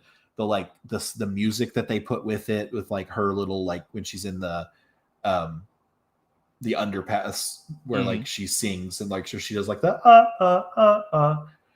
like that's just like that, making that into like the score of the trailer is really cool. And like making that into like a, you know, like she's doing it like it's fun, and then like making it like get progressively like more intense and sinister. But like, so like it's really good, but I'm like, it's so on the nose, kind of, on the nose for sure. And then like I'm like, is it too pretentious to be like, I am a man, but I can write this story about a woman's plight? And like, not saying you can't, because you definitely can, but it's like, I don't know if I'm not saying it's a bad story, but it's like, was it yours to like put on paper? Yeah, like, but what right do you have to tell this story, as opposed to like an Elizabeth Banks, or which, like, please God, if she ever makes that movie, I'll fucking lose my shit. It irritates the piss out of me. But like, not saying you Catherine can't. Bigelow could make that movie, and I would fucking love it. Like, I'm like, I don't want to gatekeep it, because like I do think it was good, and like I said, like these women on there were like, be like, oh yeah, it's like the microaggressions are pretty spot on, of like the, oh no, I insist, like let me get your bags, or like, I've been followed by this man. I saw him twice. And they're like, only twice? Like, I don't know that he saw you once. And it's like, well, you weren't there. Like, you weren't there to experience what I just saw, where this person was definitely following me 2 times, or like standing outside my house naked. And like, but he has dementia. But like, no, he was staring directly at me. Nude. Exactly what. Yeah, like, that kind of thing. and then like it is an interesting thing to be like years later out. Everyone's face is like the same. Do what? Sorry. I'll say he had his 28 years later out. Yeah. Oh yeah. He was alphaing the fuck out of that. Yeah. But he was alphaing under the apple tree. But but it's that's just like, I'm like, I don't know if it's like. And who am I to like point out that like, oh, it's a man writing this story about a woman. So like, who am I to say that that's a bad thing? But I mean, to be fair, it's happened in the opposite direction for years. Mm-hmm. Right? I mean, how many Cosmo quizzes are there written by women about the top 10 things men want in a partner? But yeah, so like, I mean, like, not like but how many of those quizzes are good? And again, like, I think Men was good. I think like, I mean, also just calling it Men is like, because I saw a thing where like they were like, we saw this like, there was one of the comments under the trailer was like, I remember seeing this for the first time in the theater, and everybody was like really enthralled by like this intense, good, creepy trailer, and then the title popped up and everybody laughed, and I was like, fuck. And I'd be like, okay, like everybody laughed, and like, I'm like, yeah, it is funny, but it's like, also, it was a good movie. The ending is wackadoodle, like, it felt preachy to me. Yeah, I would say, especially like the end, like that's the thing. It's about like kind of preachy and pretentious, where it's like, and that's what bothers me. Too over the head, and I'm like, I think it could be done better, but I don't know how, because like I'm not the one with the funding to make this movie. Well, it should be done by a woman, right? Like I think if he wrote it and then handed it off to a woman to direct, yes, 100%, right? Because and be like, make changes as you see fit, that fit like your experience. Which, I mean, like, I'm sure the actress had input on it, because she does a really good job in it. Which they all, like, both of them do, and then also the like 2 other people that are in it. That one dude who plays like 30 different roles. Yeah, facially. Mm-hmm. He just plays a very good, like, creepy. I would be uncomfortable around this man. 100%. So let alone like a woman who he keeps using the wrong last name for and asking very pointed questions. What's your name? But yeah. Be like, oh, no, Mr. So-and-so? And she's like, no. Like, the reservation says for one. But yeah, like, I enjoyed that movie, but I'm like, I don't know if it's accurate enough for like me. From what I know, I enjoyed it, but it could be better. But like, but Alex Garland is good at what he does. So good at what he does. So, like, who am I to say like that he did it poorly? Whenever, like I said, the podcast of the 3 women who watched it enjoyed it, and well, that's good then, because I would. So the question becomes, who's the target audience? Mm-hmm. We need to do an Alex Garland series. Mm-hmm. What we need to do. That would be We'll talk off. We'll talk offline. Yeah. We're not done here, folks. I don't think that. Me and the Nemesis thing may be over. Mm-hmm. We can do an Imagine Dragons series too. I'm cool with that. Every movie that they've had a song in. Episode 1, Thunder. Mm-hmm. Episode 2, Lightning. Mm-hmm. That's it. That's the whole series. Yeah. Have they done anything else? I'm sure they have. They did Arcane. I don't know if you've seen that show. They have like they have a whole music video in that. I do. Like, it's just in an episode, they sing a song and it's just them in like that art style. Like, honestly, it's not even them in that art style. It's just them, because the art style is like very distinctly different, because they are trying to make them look like real people as opposed to like arcane characters. So it's very funny. Like, it's a very funny like thing in that show. But I say I got so off topic. No, it's fine. That's what Nightmares and Nerdscapes presents. Because I think we were still on the bone tower. We were. And I don't know how I got so far off on it. It made sense. I In the lost moment. track of it somewhere along the way, Yeah. but we there were dots being connected. Mm-hmm. So yeah, it comes down this is where to- Danny has to like cut me off and tell me to shut up. roll the bullet points, Randy. Yeah. That computer is so slow and I can't get the hang of the mouse. The mouse on this computer is like reacts so differently. And he was like, you can bring your own mouse. And I'm like, I'm not going to bring my own mouse every week. Every time I bring my professional kit. Yeah. So let me ask you this, getting back on. I'll edit a lot of this out. Mhm. I'm not editing any of this. I'm lazy. So the final, I don't want to say the final scenes, but the horror this year, specifically this year, has done something for me that it hasn't done since probably The Crow and farther back, with the exception of films like Hereditary.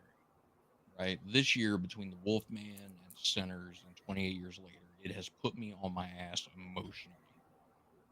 And I am not exaggerating when I say that the scene where Spike climbs to the top of that damn pile of skulls to put his mom in the best place at the direction of Ray Fiennes tore me to fucking pieces. Like, my wife went and saw the movie with me, and she reached over and grabbed my hand during it because she heard me fucking man sobbing next to her. Mm-hmm. And then the random reach for the eye, and then I'm back. Yeah. And speaking of men, Yeah. I'm fine. I'm not emotional. Who's cutting onions in this movie theater? Yeah. Feelings? No, I don't have those. Yeah, I don't have those. How did? Because I'm making assumptions here based on the fact that you're an Imagine Dragons fan. I'm assuming that you are single with no kids. Mm-hmm. I'm interested to know how that scene. Obviously, you have a mom because nature, science, and whatnot. My wife says one feeling. For anybody wondering, Amanda is Mrs. could take or leave horror. I'm wondering how that scene hit you, and if there was anything from an emotional standpoint that you felt took away from it or kept it from being as impactful as it could be. I think the pacing was quick, which like I understand, like it's the ending the movie. I wish that there was, so you're like the whole like her leaving with Ray Fiennes. Oh, 100% from that the part hug and him shooting him with the morphine dart so that he calmed down. That entire sequence. I think that shooting him with the blowgun and also her with the blowgun made it feel sillier. Really? I think he like not like doing that. I think the act of like loading the blowgun, taking like 6 feet back and then shooting them. Like I think you could just like have taken the needle and I think it would have read like take it out of the blowgun and like and just prick them, like prick them with it. Oh, okay. Like rather than like like that like I think kind of made it. I like it's not like it takes away that much, but I like just the act of like oh, my dog's here. You got a doggy? Yes. What kind of pup? Show me the puppers. Come here. I don't see a puppers. Oh. Oh, look at him. Look over there. Look over there. She got her treat. She don't care anymore. That's all right. I get it. But the like that sort of took away from it a little bit. Not really a ton, but just like I think that would have been a thing I would have maybe changed. But because it seemed like it happened quickly, but it's also like, I think that's maybe some of the point where it's like it happens quickly, like death happens quickly, and you don't always have like because like they've had this whole movie and she's ready to go because I think he asked, will it hurt? And she says, it already hurts. Yep. Which that right there was like, whew, that like That's I'm not where it started. I'm not hard to make cry. Like I'm really not. Yeah. I could talk myself into it right now. But that was intense. And then like it kind of, sped through it, and like they showed them like walking away, and I was like, it should really show like, I think like her whole body. I don't want to see like the whole skeleton, but like I was like, I think like, or just like a pyre where like she is, but then it does, but then I was thinking that, and it cut to like the inferno, like that Right. the big fire that it had shown before, and I was like, okay, so they are showing that, but it's not like, because like Star Wars, like they have like Qui-Gon's like funeral pyre, and like like I'm sure there's others as well, but like a whole scene of like their whole body, because like seeing just the skull like did it, not that it's like takes away from it, but I was like, it seems like indistinct that it's her, like I don't, you know what I mean, like just a little bit, like, which I mean, like it's clearly her, like that's, he says, but just like not even, or just like maybe him like taking the skull from the body, like Spike doesn't need to see the whole body, but like maybe we do, but also that's not really the point. I don't know. Like, you don't think that doing that, showing him taking the head from the body, would have been almost exploitative at that point? Yeah, I mean maybe, because like again, well, like I was gonna say if it was just like fully bones, but like it showed the other skull where he had to like clean it off. Yeah. So I guess that would be like more ghoulish to like than just like a clean, like a pristine white skull. Right. So I guess you're right in that regard. But I liked the whole him climbing to the top. Like, kind of knew that was what it was going to be, because like give her, like he says, like give her the best spot, and like he had said, like, the structure is sound. Like whenever he knocks the skulls over. Well, and I also really like that moment where he like knocks the skulls over, and he's like, oh fuck, and like I truly thought in most movies he would be like, oh, my bone sculpture, like no, and like freak out, but he's like, oh, I'm not, precious with them. Like the bones will eventually deteriorate. It will collapse on its own. Yep. So like he's like, the structure is sound. So, but like the bones will more or less fade. And like I was like, oh, that's a really interesting. Like he's done all of this, but he's not precious with it. Yeah. Like he's like, it's not really like, it's a living monument where it's not going to be there forever. It's going to become what it becomes. And I thought that was a cool like part of it. And then like, so, but they set up the like, it's sound, so like he can climb up it. Yep. So like they established like, oh, if he's not going to climb up it, it's all just going to like fall. But he like puts it at the top and like turns it towards the sun. What I do wish they would have done, and I'm sure it wouldn't have worked out like geographically, but if you would have seen, like, if you would have turned it and you would have seen the sunrise and see that angel statue like on the horizon, like that would have been really cool. Like if you could have coordinated that to be like, like set that up where it's like, oh yeah, that's in the west or in the east. Because like she mentions that whenever she thinks, because that was pretty tough too, and I think they could have gone a lot harder with the like remembering her, like he looks like her grandpa, or he looks like her father, and been like very, because they do it quite a bit, but like there's whole like segments where she just calls him dad. Oh yeah, where she's completely lost in childhood. And I think it could have been more, you could have really got some gut punches with that.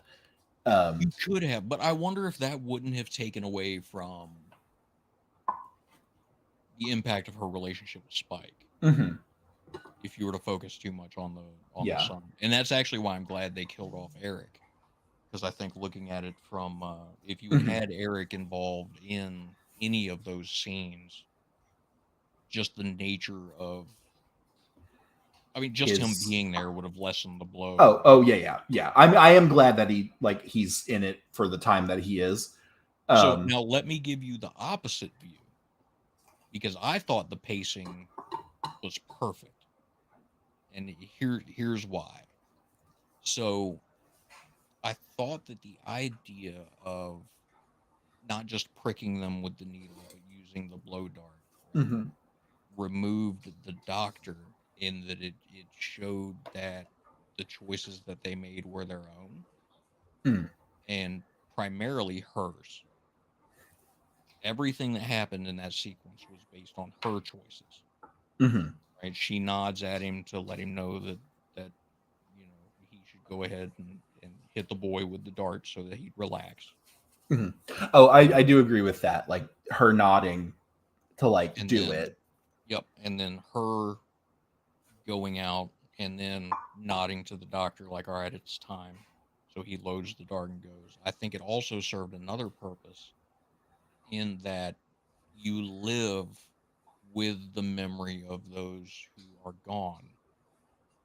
But when you die, that death impact is just you. You're the only one that goes. And I think that was the symbolism behind her walking off. I'm gonna get teary-eyed fucking talking about it. I think that was. I was getting teary-eyed with the when I said the hurt thing. What's that? I'm fighting back tears when I said the it already hurts. Yeah, line. It's so good. And I think that was why she walks out into the Bone Temple by herself, and he does it from a distance. Yeah, just to reinforce that point of, when you die, you're the only one going, and it's the ones who live that are left to carry the burden. And I think the baby represents that burden, because he's left, I mean, doped up on morphine, not able to move, but he's got the baby at that point. Yeah, so he's left with the burdens that she is forced to leave behind. And the handing off. The handing off of the child is also yes, I think that's got a lot of symbolism, and then him naming it Isla is also, sort of a rebirth, I guess, of his mom. But I was gonna say, me saying the whole I think the pacing is too fast, and then also saying they should just prick them with the needle of the blowgun rather than the thing. But I'm the loading of the blowgun and the positioning to do to shoot the blowgun, that made the pacing slower. So I'd say, because it's a loading of not a gun, but there's a timing thing to that, and a weight behind that. Well, so I would say, I kind of agree with you a little bit more now. Well, it's like the idea behind, and this is going to sound really fucking weird as far as an analogy goes, but it's like the idea behind a living will, right? You make the decision that if you get to a certain point, you do not want your loved ones to bring you back, which then puts the burden on you and on the doctors and nurses to make sure that decision is followed through with. As weird as it sounds, by her making sure that he was hit with that dart, she put the onus of her death on her and on her doctor. Which is that their intention? I don't fucking know. I overanalyze this shit. That's why I have a podcast about it. But that's kind of the way it struck me. So what did you think about? So we already discussed the fact that Aaron Taylor Johnson does not go after his wife and 12-year-old kid, his delusional wife and 12-year-old kid when they're found. Why then? Actually he does. He doesn't follow. He runs after them, but the tide has come in. Yes, but then they're out there for several days, so he could have in the days following. So I was gonna say he does at least try. I would say they at least show an attempt at it, but then he never does after that. Does he? Well, and this is where I need to watch the movie again, right? Does he run after them after they leave, or is that at the end of the movie after Isla's been given to him? Because I know he runs out there. Oh, maybe it is then. Because my question was going to be, why does he react to the note at the end with such aggression, running out to the gate and all that stuff? But he doesn't do it when the son and the mom leave to go find the doctor. Like, and maybe I'm confusing the two. I don't know, because he leaves a note whenever they leave, right? Mm-hmm. I think he finds that note and then sees that they're gone, and I think he runs after them then. Okay. Because they're leaving right as the tide is coming in, I think. Yes. Like, I think he's timed it where, like, they won't be able to follow him or stop him. So I think that's when he runs out there, because, like, he runs out there and there's, like, water, and he, like, is trying to swim, and, like, then it cuts away, and I guess they stop it's like him. chest high or whatever. Mm-hmm. Yeah. So I think that's whenever he does, but I don't remember at the end now if he like tries to, like, goes to, like, look out again. They bring the baby to him. Mm-hmm. The woman that told him that the boy was too young to go out, she brings the baby to him with a letter that tells him baby of an infected, the mom was infected, but she's not, her name is Isla, take care of her, blah, blah, Mm-hmm. blah. And in my head, I remember him running out at that point to try to get him. But I don't know if that's no, I think it ends with, like, he says, like, he reads the note and it says her name is Isla, and I think it's just a shot of Aaron Taylor Johnson, like, teary-eyed. Gotcha. And then I think but they find the baby, he's hung the baby from the basket, from the shopping basket, like, outside, and one of, like, I think the mayor or whatever goes out to, like, and finds it, right? So, like, they're outside the wall, like, then, so maybe I think that's the only time it shows them outside the wall in that, like, little segment. Yeah, so I think he chases after them, but the tide has come in. But you're right. Like, he could have waited till the next low tide and been out there. So yeah, I mean, he's a hunter, right? Mm-hmm. Sorry, it's just that's the one line from fucking Craven that I remember. Yeah, I am the hunter. He's the hunter. I do like the good lad. Good lad. Yeah. So, all right. So the end of the movie, the most controversial piece of film this year. Up until apparently James Gunn doing a Superman movie, because Snyder people are not happy about it. So you've got Spike, who goes off on his own after giving the baby to the village, and he's sitting there at a campfire, and a couple of infected come after him. So he takes a shot at one, takes it down, and another one shows up, and I can't remember if he drops Zero, or basically something happens. And you have Jimmy, the little boy from the beginning of the movie, pop up and say, hey, mind if we take a crack at this? And 4 other people jump out, all in different colored tracksuits, all blonde-haired, and go fucking Power Rangers on these guys. Now, over the course of the movie, you've had writing on the side of a barn that says they're coming, and the name Jimmy.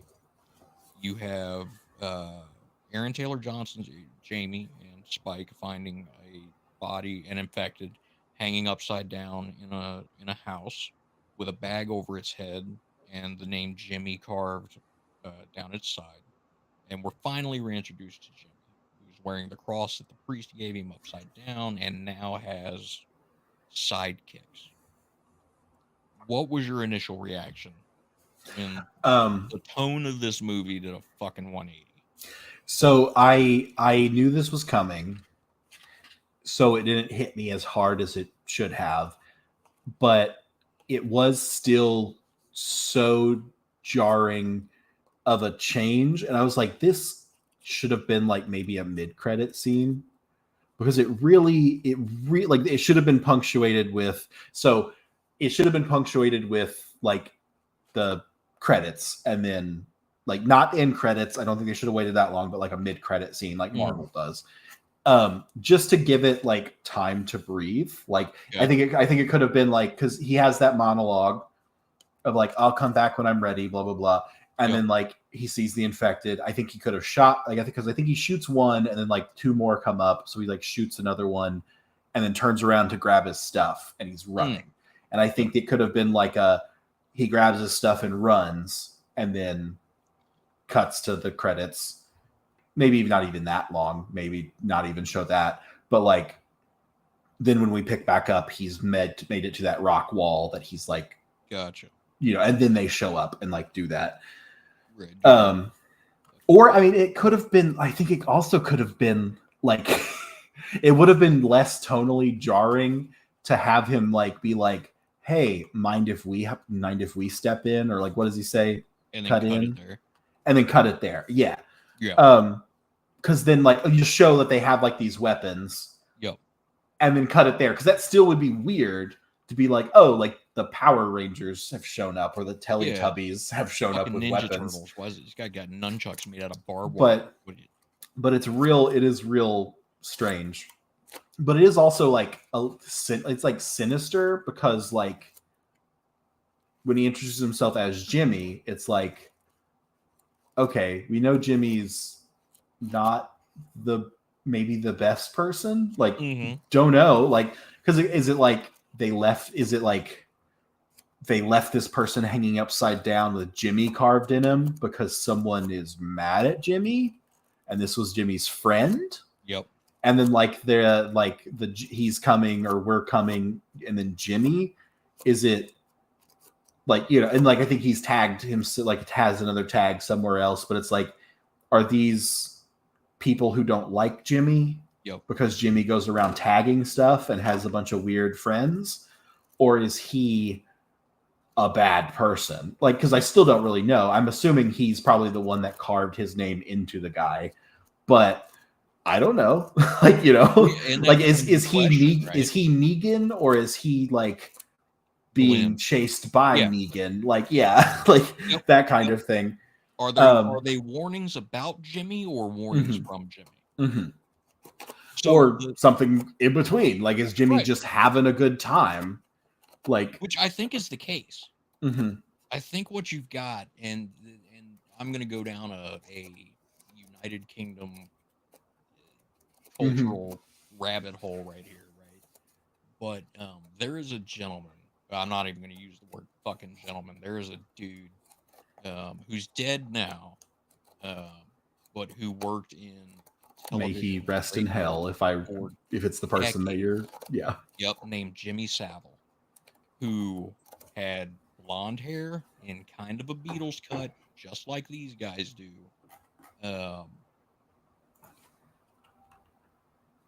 Who ended up, Jesus, I think last count there were over 300 accusations against him for mistreatment of females.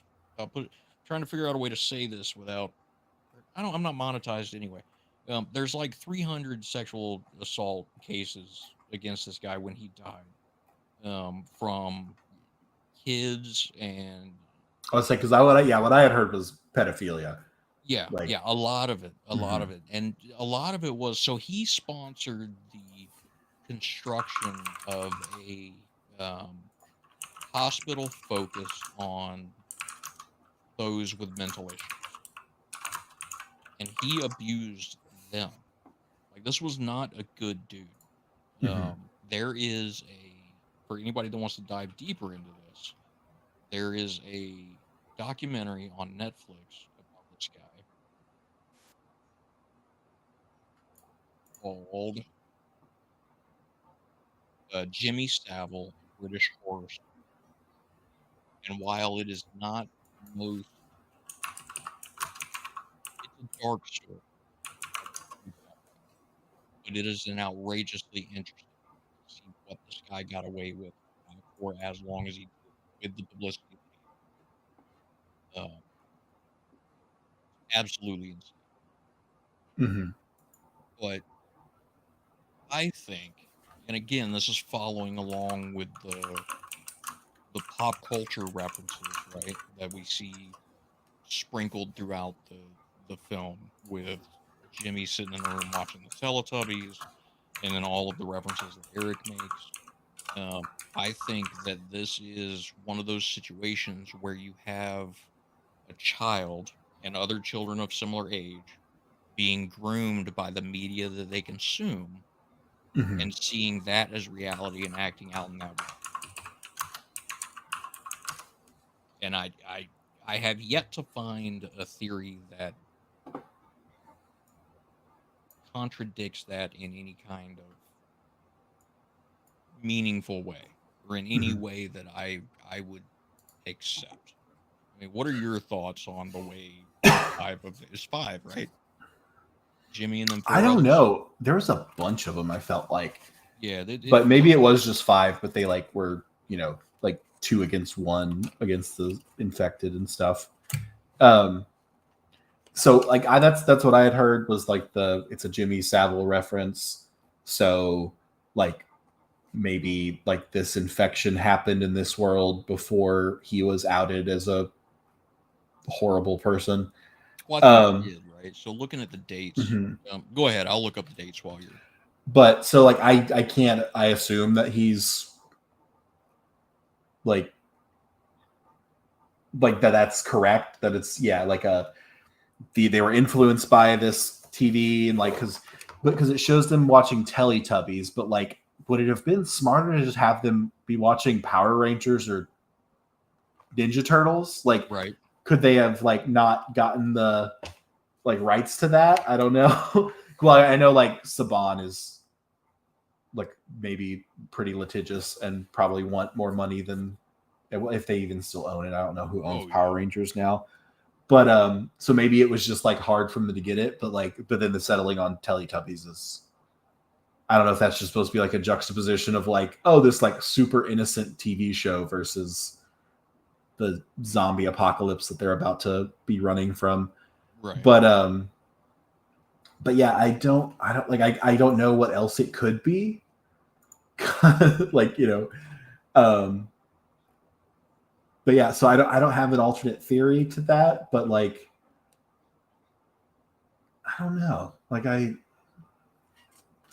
it seems like an odd like thing to pull. But also like if they end up being like sadistic crazy folk, that would be like fitting, I would think. Right.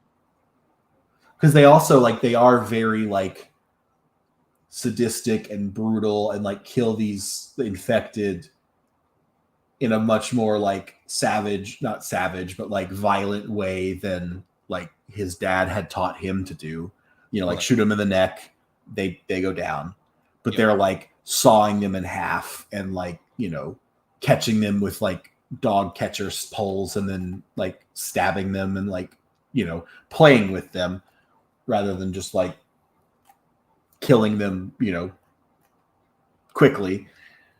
So I don't know if that's part of like, like if they grew up and like had this fun thing, which I don't know if like it's supposed to be the siblings or if it's just a gang of like, because it also, I mean, like in their group, he's the alpha. Yeah. So like, I don't know if this is like, oh, this is the human version of what you've been seeing this whole movie.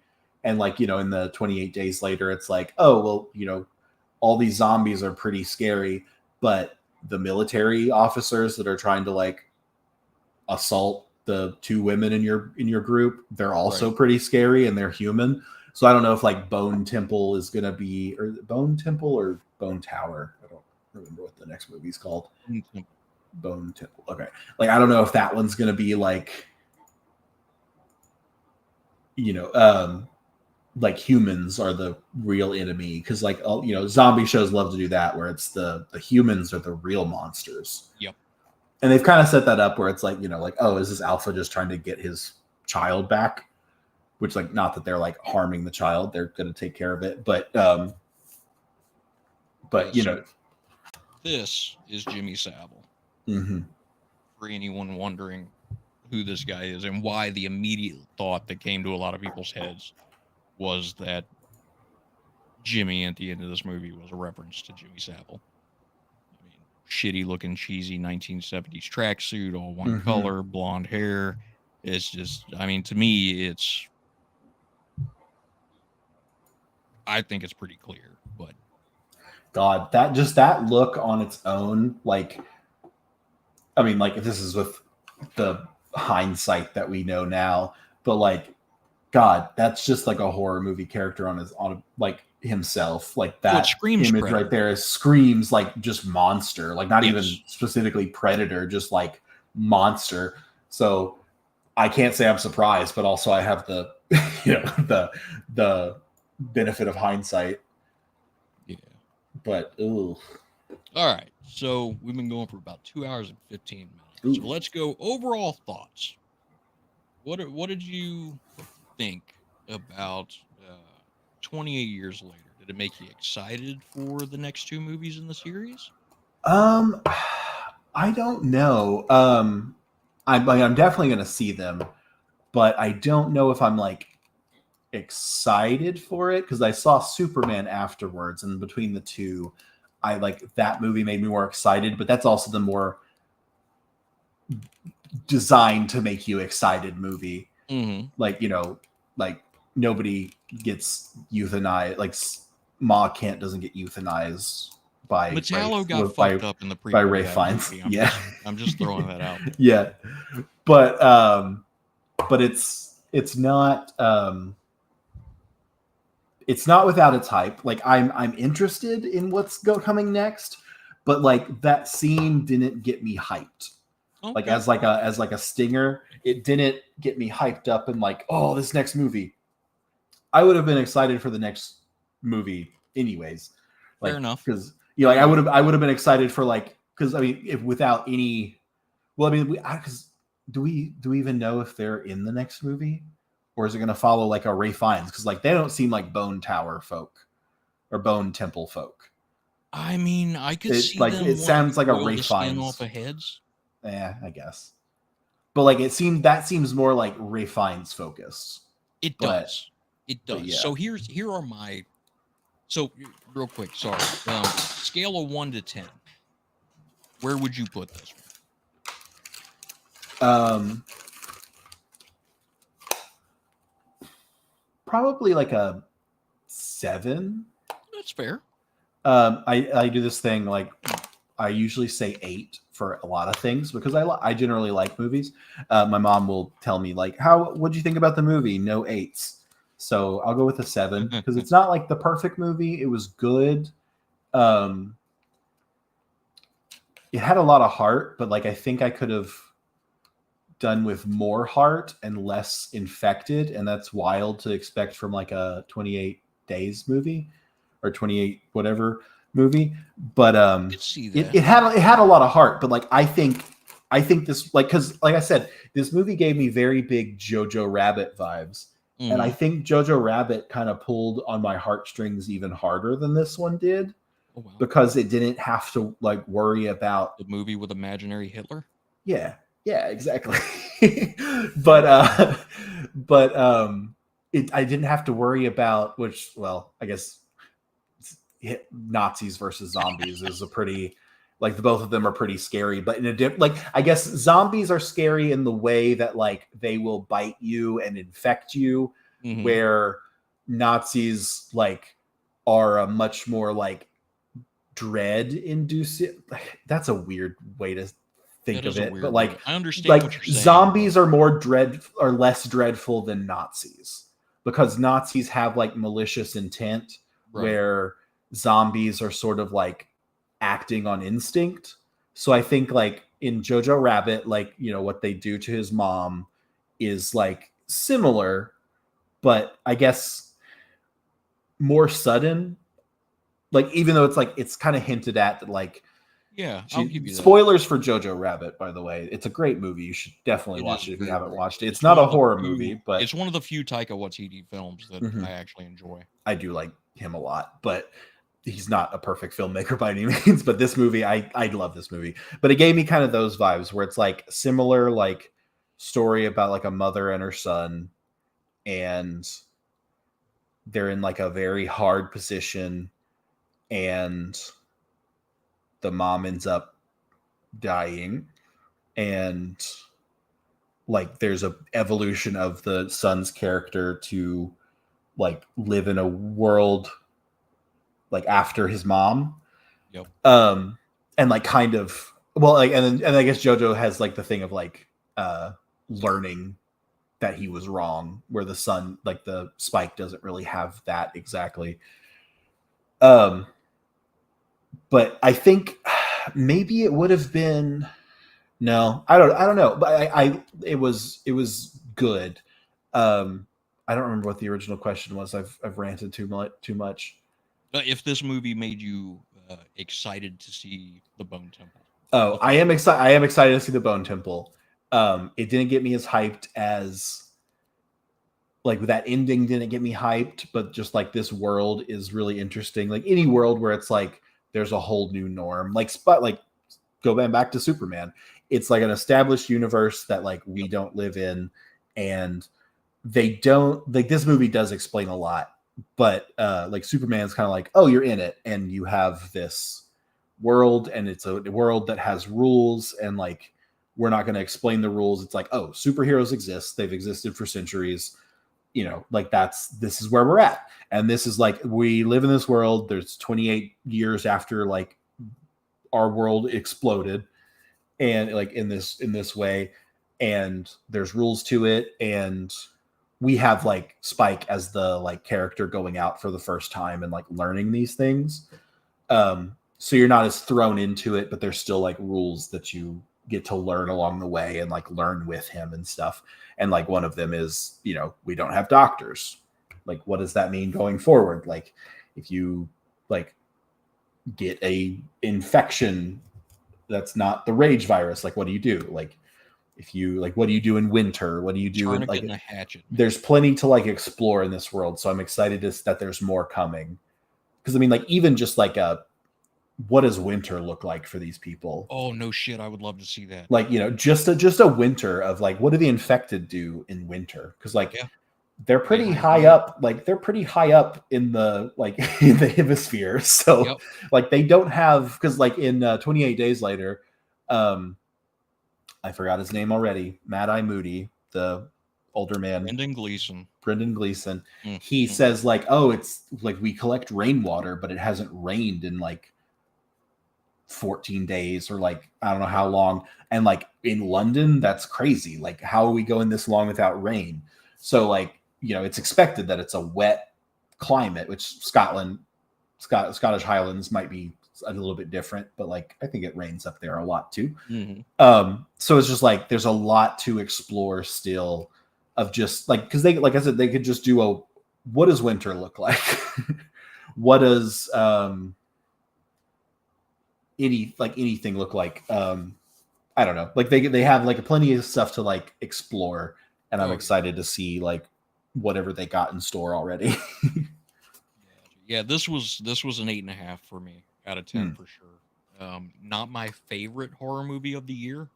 Sinners still has that title. I still haven't watched Sinners, but oh my god, it's on Max. If you can watch it. Oh yeah, I forgot it was on there now. It's easily my number one film of the year so far. I asked one of my friends, because I saw like I wanted to see it in theaters and I didn't. I kept putting it off because that's what I do. So good. And then my parents went to go see it, but I wasn't able to see it. Like go see it with them. But then I saw like they released it in IMAX, or not IMAX, in like IMAX like 35 millimeter or 24 millimeter. I don't know what millimeter, but I was like, ooh, maybe I could go see that. And it wasn't in St. Louis, which is where I'm closest that has IMAX, but it was in like Indianapolis. So I asked one of my friends, I was like, who had seen it, and I was like, is it worth seeing in IMAX? Yes. Like in on film? And they were like, oh, it would absolutely be one. And I was like, are we willing to drive to Indianapolis just to see a movie? And he was like, yeah, probably. Yeah. But I think we missed it too. So it's an amazing film. Mm-hmm. Absolutely amazing. But yeah, this one almost kind of nudged Sinners out. The problem was it was just because of the scene with him and his mom in the Bone Temple. Mhm. That was the only scene that really hit me emotionally in this movie. Whereas Sinners, from start to finish, it was pulling me all over the place. But yeah, I was the change in tone with the Jimmy showing up in this movie made me. I don't want to say it made me more excited to see the sequel, because I was excited to see the sequel anyway. It did make me more interested to see where the hell they're going. Yeah. To the point that I would almost like to see them flip roles. Like, I know they're not. I know that Boyle is still directing and Garland is still writing, but I would love to see what Alex Garland could do behind the camera with one of these movies. So I'm kind of hoping that if we do get the third film in the trilogy that they talked about, that maybe Garland gets a chance to direct it. That would be awesome. I think that would be huge. But all right, man. Well, 2.5 hours. I think this might be. It's not the longest Nightmares and Nerds did, but it's damn close. But I really do appreciate you coming on. We got to do more in the future. I've enjoyed the hell out of this conversation. I have a final bit. Oh, okay. I thought to kick it over to you for any shameless plugs. So well, take it away, sir. I would say I can do both at the same time. Since we're about to get off here, I'm going to venture out into the world, and I have to prepare myself. And I hope this doesn't stain my skin too bad. But gotta prepare. I found this in my probably expired, but in my it's iodine swab. You got to contour a little bit more. Yeah, there we go. Make sure it blends with the neck, otherwise you'll look like Trump. Yeah, I was gonna say this is what I didn't want to do, was make it look like I'm doing blackface or orange, Trump or orange face. Both are racist, but yeah, and I'm also I checked this earlier to make sure it wasn't gonna stain my skin like crazy. Because I was gonna start the show with this, but I also don't have enough, because that's about all I get out of this. gotta protect myself from the infection. But yeah, that was my bit. I was gonna start, and I don't have any wipes to wipe it off with. But my shameless plugs: Cutting Edge Hero, which is on the network. As always, if you want to hear me blabber more, we're probably going to be talking a lot about Superman tomorrow. And then 8:30 Eastern, right? That's a good question. I don't know. Yeah, it should, because Eastern is I'm Central Time, so okay. Yeah, 1 hour ahead. Excuse me. Yeah, so we usually try to start around like 7 or 7:30. Is you 7:30? It's usually closer to 7:30. So 8:30 for folks on the East Coast. Just keep an eye on Cutting Edge Hero on Facebook. And then I will shout out. I edit another podcast. I went to school with Bob, and then Jenna is one of his friends, and we've become friends, like with me editing and stuff. But it's a podcast that I edit called, I'm not on it, but it's called The Nosy Bitches. And we're so small right now, but we're trying to like grow a little bit. But they have a TikTok with like little fun clips. If anything else, you can hop on there and see the highlights. And then if you want to mosey on over to podcast, it's on podcatchers, most of them, I think, and then YouTube if you want the video show. So just The Nosy Bitches, because it's fun. They talk about just gossip, celebrity gossip, and then reality shows, which that's not really my sphere, but it's still fun. Like, they're funny, and they talk about just whatever spills out of their face. But it's fun, but it's so hard to monetize because YouTube does not want to promote a show with a title of bitches. Yeah, they're so yeah, so it's hard to catch the algorithm when the podcast is named Nosy Bitches. Shoot me a link. But yeah, okay, and I'll add it to the comments or to the description under this. Yeah, because like I said, we're pretty small, but they've been consistent for like a year and a half, I think. Yeah, because I think it'll be January when we started. yeah, we're coming up on 2 years of doing it, and they're pretty consistent. I'm about to edit some of their show to put up, but it's every Tuesday. Is what we shoot for. So that's my shameless plugs. I appreciate it.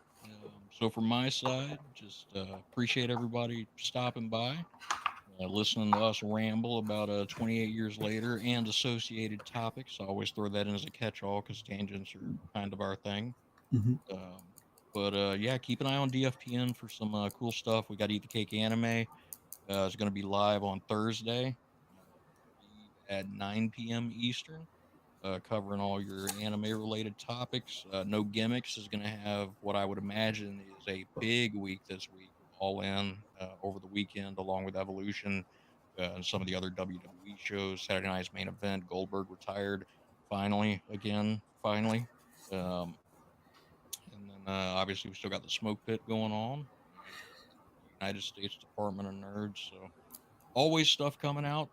Always random rambling to hear some of us partake in, and we cover pretty much all the topics. So stay tuned, check us out, let us know your thoughts, please.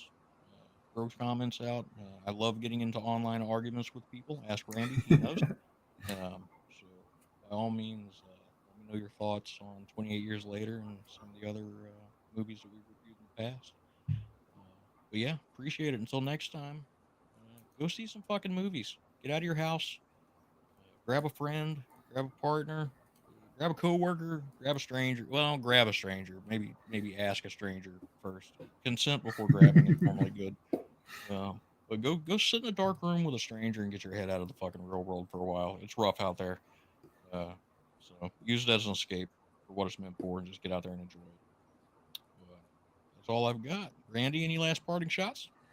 I'll second the to go see a movie. I did a double feature yesterday, and it was the best choice. I sat in the parking lot for like 10 minutes, being like, "Do I go see another one?"